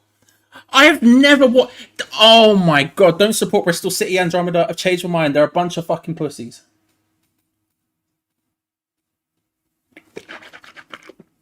I also miss Sam Bulldog. A yellow card, he's just swung at him. Right, here we go, ladies and gentlemen. We're in Acting Town again. Welcome to Showing Why the Referee's a Dickhead. Charlie and Danny edition, okay? Right, hang on.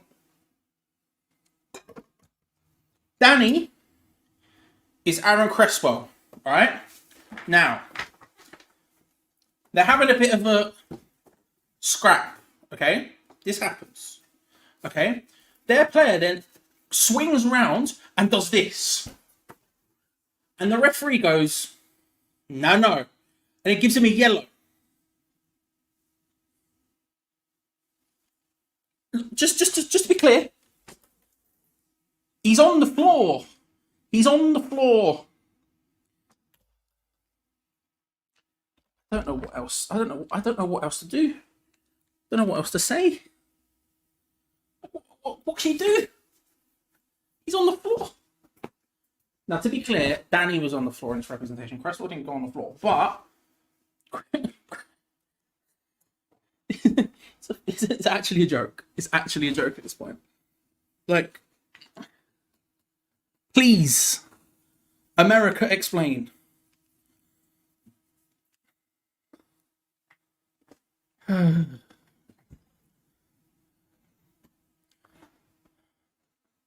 actually done with this game.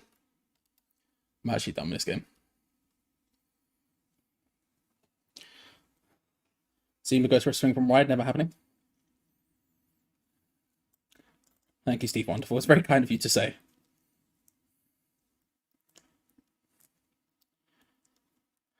Ben Johnson's coming on. Don't worry, guys. We got this. For Sufal. Sure. Why not? Genuinely, why not? I mean, why is a better question, but you know?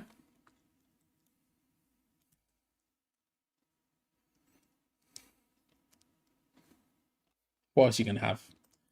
What's the point?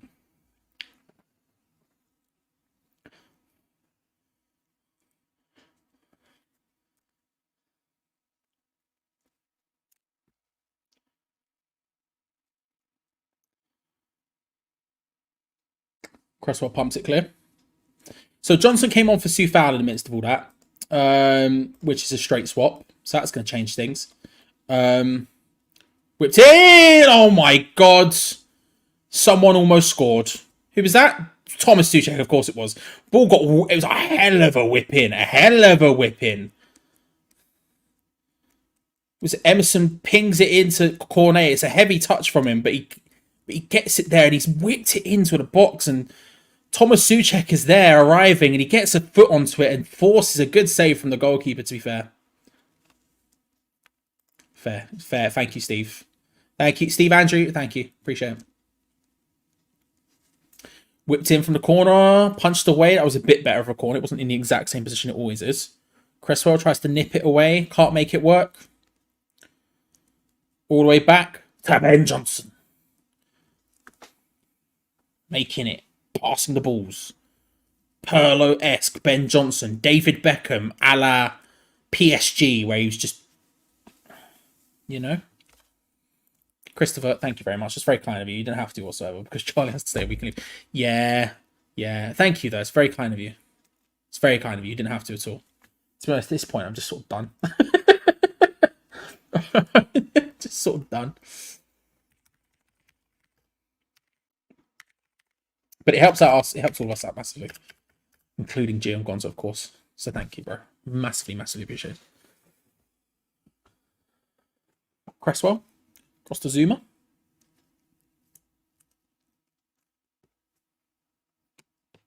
Johnson. He's playing in his natural position. Whether it's a stronger one or not is a different question. But Cornet on the ball. Poor pass to Johnson to go forward, but Johnson goes down expecting a referee to, you know, do normal stuff. Never going to happen, Ben. What happens here, Ben, is you have to punch someone in the face and then potentially you get a yellow. Short to Ben Johnson to cross it in. That's not a bad cross. Nah, it's a bad cross, actually. It's over the top of everyone. The angle, the direction was nice, but the height was all kinds of whack. Big boot forward. They didn't even bother chasing that one, Bristol. Fabianski collects. Maybe just play Souček as a striker. He's better than Danny Ings at this point for us. I don't think he's a better striker than Danny Ings, but in this thing specifically, yeah, just go for it. Why not? I don't care. Genuinely, at this point, just do whatever the hell you want, man. I don't care. Bring on Anang and Areola and keep Fabianski on. Where are you going to play him? Don't know. Don't really care. Just put him wherever. Just put him wherever. You know?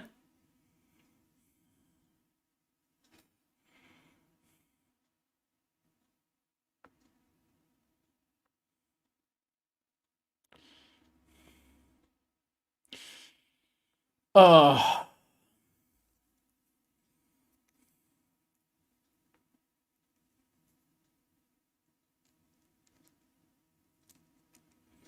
Ball over top. Cornet was definitely offside there. Doesn't work out regardless. Emerson does well. Shot from range, just dragged wide. Would have taken a lot from Emerson to have scored from there, but Emerson, yet again, being basically the only bright spot in this game, if I'm being perfectly honest with you. We battle for it. He gets the ball, pings off two people, takes a shot from range. It might have taken a deflection. I don't think it did, but anyway.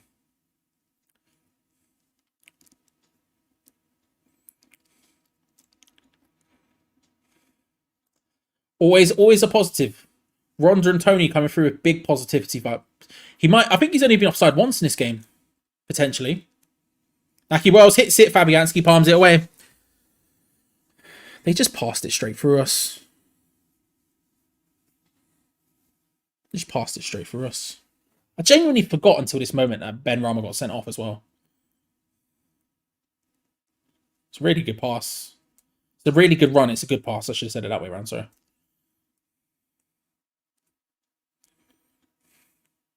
It's sort of straight out Fabianski. Maybe could have caught it, but, you know.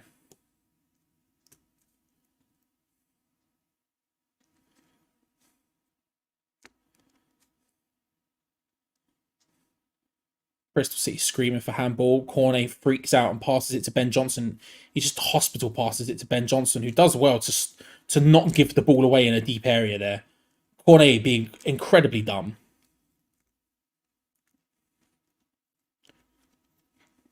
Sounds like Bristol City are about to make more changes. I think Knight and Cornick are coming on. Not Knight LaBelle, not King, but Knight himself, Jason Knight. Harry Cornick, I think it's Harry anyway. Bristol trying to play through the lines, flicks forwards, cut out from Mavropanos after just bad play from Bristol City. See, that's the kind of pass I like from Mavropanos, just firing it into the centre. Cornet, don't give up like that, bruv.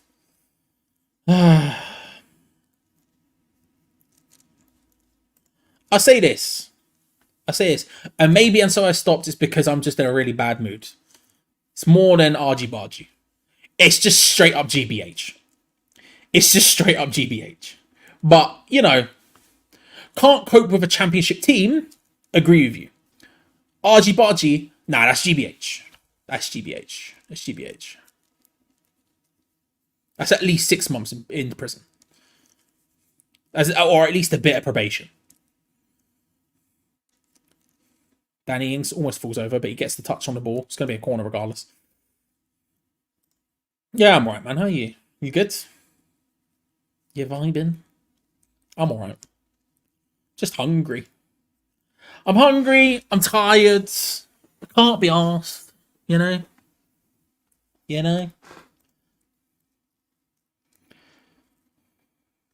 Header away from Thomas Souček from the corner. Shot from range deflects off Thomas Souček again, who gets the block. Bristol City looking for another long shot. It's fine. Take as many long shots as you want, mate. I really don't care. Mavropanos stabs that one away. Bristol City still have the ball. Whipped in. Headed away from Mavropanos. Danny Ings. Falls over under no pressure. Shot comes in. Deflects. Bristol City get frozen by choices. Dinked across into the hands of Fabianski. Danny Ings there. Literally just falling over. Nice. Ooh, you should all subscribe to the Times podcast if you haven't already. I'm intrigued. I'm loving the videos at the moment, bro. I'm loving the videos at the moment, you know? You got the podcast, you got the additional ones you've been doing. I'm here for it. Ben Johnson trying his hardest to do something. God bless Ben Johnson. He's trying. Unfortunately, what he's realised is everyone else around him, pointless. But he's trying. Here is going to be the double sub from Bristol City. If anything, just take the senior players off to rest them at this point. What's the point? What are you doing? Anyway, I think it's Garden Hickman and Mehmeti, I think, coming off for them. Not that it matters. Yeah, Mehmeti, and that's Mehmeti.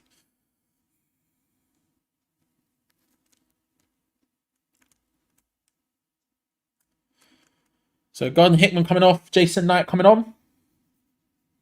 And then Cornick coming on for Mehmeti. Mehmeti.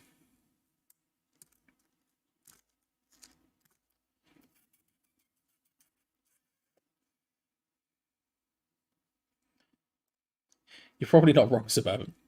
You're probably not wrong. It's kind of, it's screaming plausible. It's screaming plausible.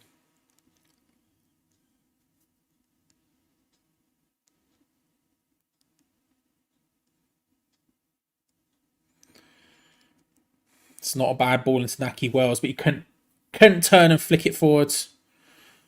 He gets up the second. Bristol City have the ball back, and thankfully one of their players goes for a shot from range, which was pathetic and was straight rolling slowly into the hands of Fabianski.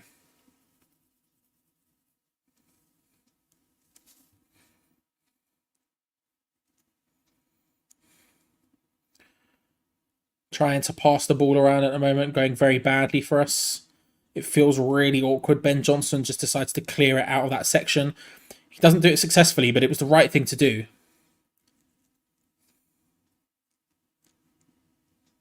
We need to, the problem is you just can't go through the midfield. You just can't. Souček and James Ward-Prowse is just not a midfield you can play through. But there's no one on the bench to change that, which is insane. It's utterly insane.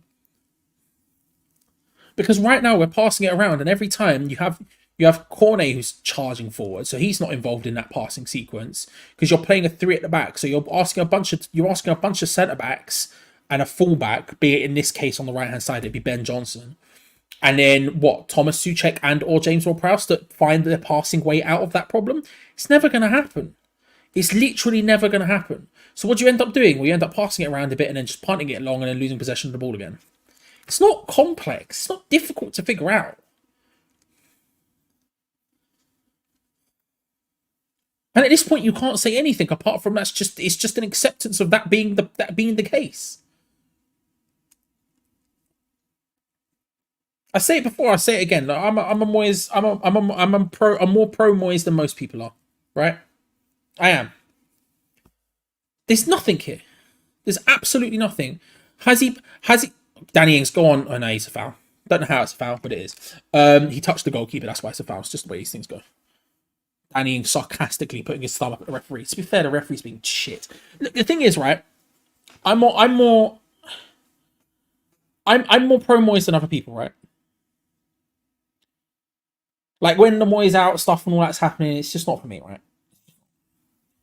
I think there's reasons to dislike him. There's reasons to like him. Whatever, it moves. We spoke about it briefly in the last one.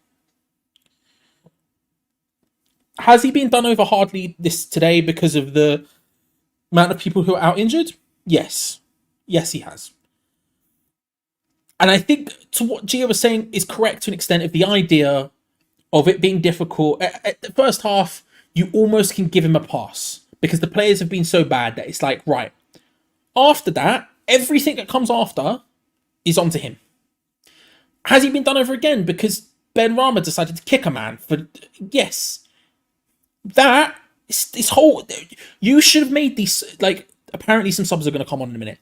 Should have happened... Yeah, Mubama and Marshall coming on. This should have happened 20 minutes ago, 25 minutes ago.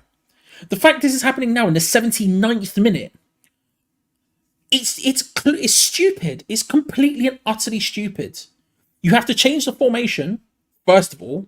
You've got to change the formation. And you should have made these subs 25 minutes ago. At least. Yeah, sure, it sucks. You had a man go off. You go down to 10 men. I get it. It sucks. This should have happened previously. It's annoying. It's so annoying. It's so completely and utterly infuriating to watch. Because it's so dumb, it's so needless, and it's so obvious. Bristol City looking to try and work the ball into the box.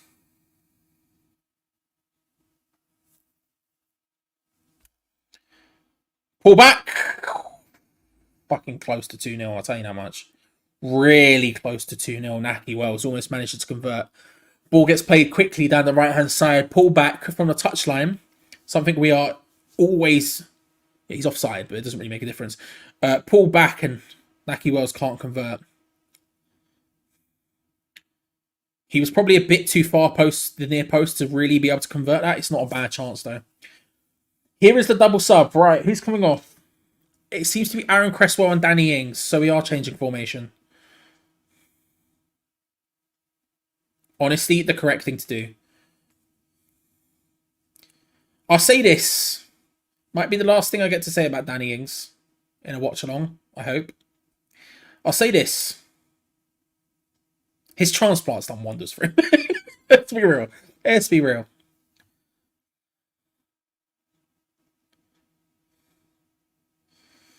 Bristol have done a job on us tonight. It's the way it's gone. They've done a job on us over two legs. Can they do something from here? I doubt it. We've got 10 men. It's probably not going to happen, but let's see what happens. Maxwell Cornet picks up the ball wide on the left-hand side. Couple of little step overs. Tries to find his way past his man. Can't manage it. This clean slate, this bad boy. Emerson getting involved. Nice pushing and pressing. Let's go. I want two things, right? I'm clean slating this last 10 minutes. This is what I want. This is what I want. Okay, I want to see some effort. I want to see some vim. Some vigor. And then barring all that, I want to see some insane 2-foot challenges. That's all I need. That's all I want at this point. You know?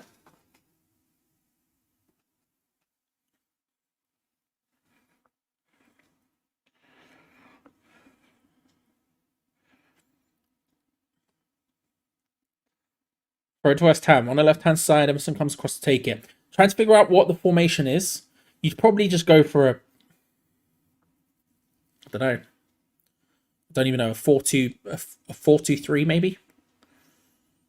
4-2-3. You get Mubama down the centre, put Cornet on the left, Marshall on the right. Ben Johnson under pressure, pays it back to Fabianski, and then gives him an option. It's not complicated. Ben Johnson. It's like revelatory moments. Watching someone who understands the game of football play football. Marshall getting involved there, trying a 1-2 with Mavropanos, who goes down spectacularly, puts us in deep, deep trouble. Thankfully, Kurt Zoom's there. Oh, Jesus Christ. He almost concedes a goal from a beautiful position. Cheers, Kate. Appreciate it. It's fucking pathetic, man. I just watched Mavropanos dive, and then Kurt Zouma almost lose the ball out because he missed it. Like, that's fucking pathetic, man. What are you doing? What are you doing? What am I watching? Corner to Bristol City. From the left-hand side, it's going to be an in-swinger for them. Thankfully, it's over the top of literally everyone and goes out for a goal kick.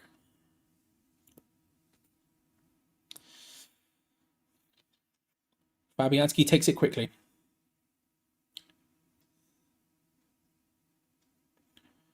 We tried passing it out from the back. Shockingly, Bristol City press. It's weird like this. It's almost like they've been doing that the entire game. Almost forces us into a bad situation. Thankfully, we boot it long, lose it, but then they boot it long and we gain it back again. Ben Johnson takes it round his man. Ben Johnson! It's the only player I give a crap about. Every other player's wank. Ben Johnson, out wide to the left-hand side. Emerson, nicely driven forward. This is better.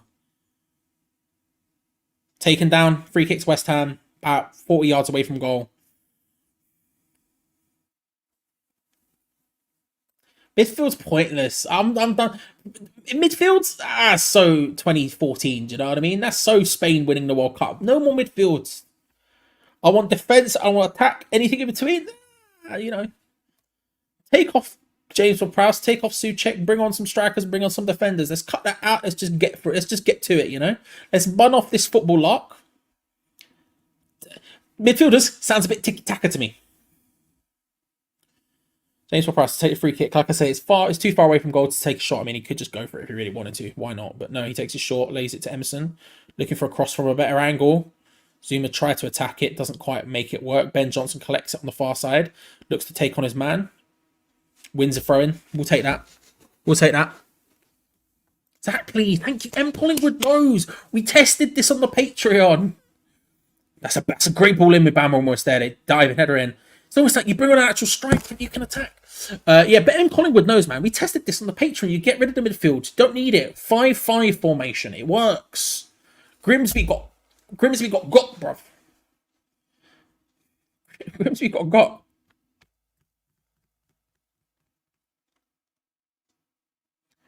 Whipped in. Not a bad corner, but it doesn't work out. Bit of pressure there. Just. Oh, Ben Johnson. I tell you what.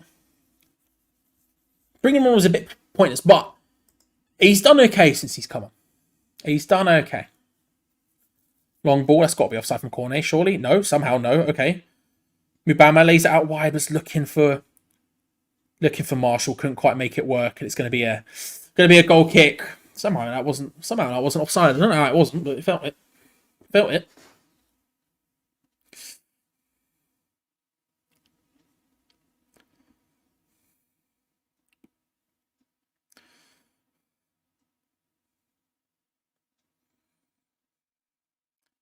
Cut into the crowd.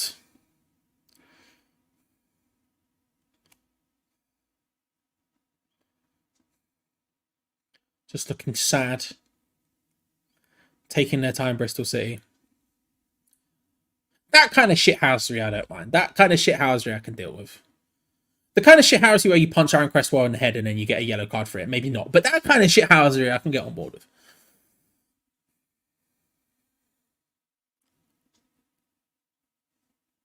Deflects off Naki Wells. It's going to be a throw into us.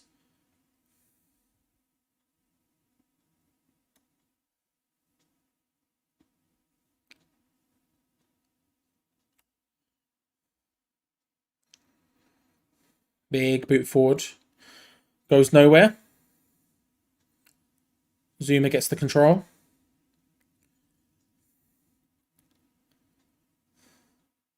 You just press James Ward-Prowse and Souček and it's just a cheat code.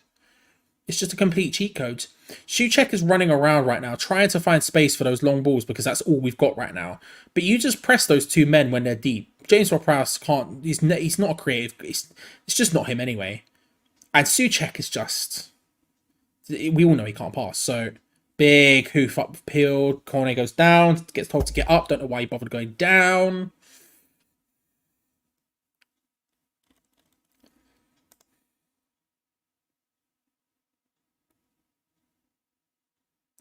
Johnson does well, just battling with Cornick, stops it. He's played well since coming on Johnson. Unfortunately, we've been awful before then. Yeah, I agree with you, Matt. I think he's done well since he's come on, but it's a shame that the game was already dead and we'd lost it and we were down to 10 men and it was all fucked and everyone was shit. Because he's actually done all right.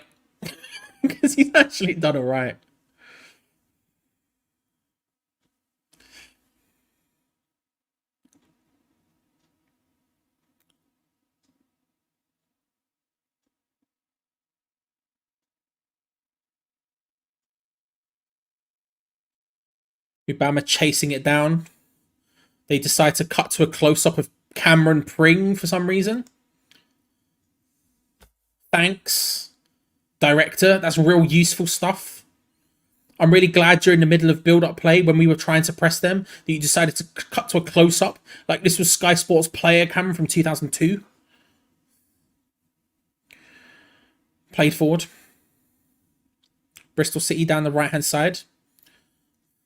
Naki Wells picks up the ball, tries to drive for the long shot with his left foot. And I tell you what, it wasn't a bad shot. It was over and it was wide, but it wasn't bad. It wasn't bad.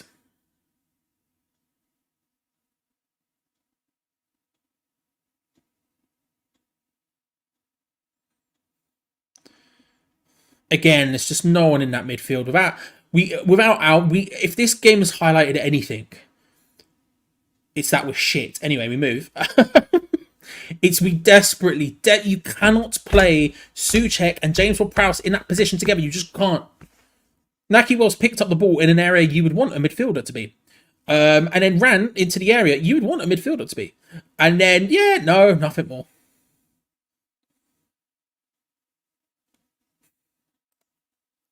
It's not enough crash zooms and cuts for that. Maybe he's trying out a new style. Because it does feel very like, we've missed it. You've missed it. Oh, what? You've missed it. Positives, guys. The match is almost over and we can all go on about our lives like it never happened. You know? We're close. We're close. So close now.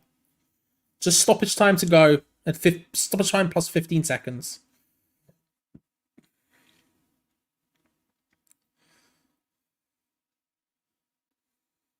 Bristol City passing it around on the halfway line, looking to try and go forward.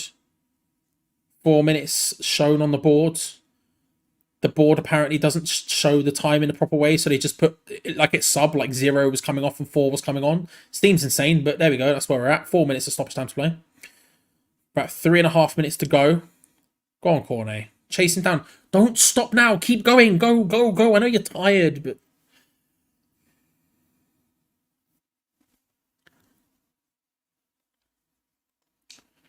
I feel like this is the end of Cornet. I can't lie. I feel like we can finally just all go, yeah, it's not happening.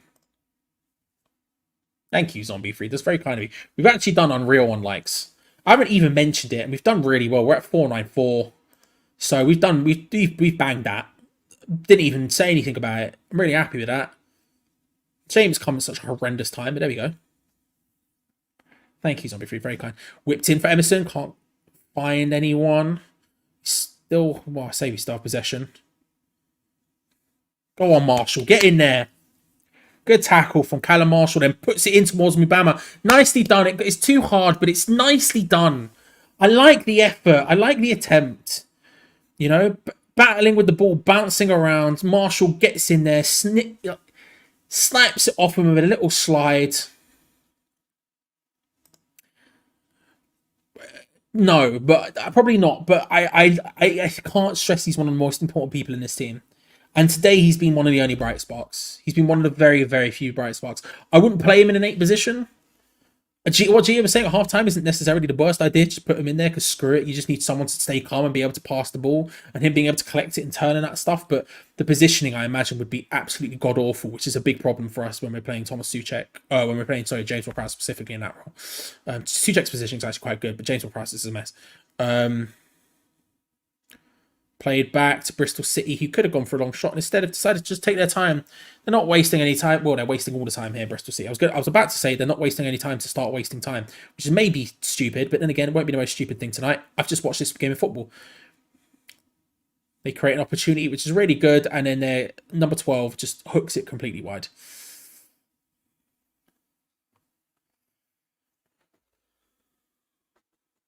A minute and a half to go.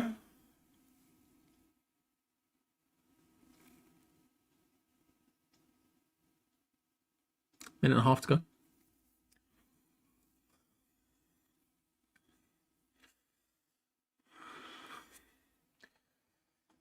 Oh. Cheers, Christopher. Appreciate you, bro. And thank you for the super chat. Thank you, Christopher, for the super chat as well.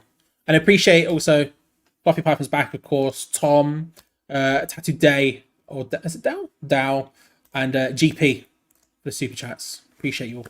Appreciate you all massively.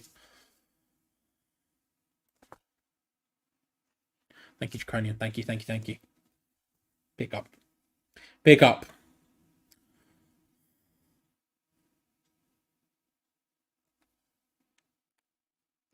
Game will be over in a minute, but that doesn't mean the content will be. Geo, of course, will be live with our match review in a couple of minutes' time. Straight after the match, it'll be live. I'll spam that link in chat in a minute. Spam that link in chat so you can all have a watch, get involved, talk about the match in all of its frankly awfulness.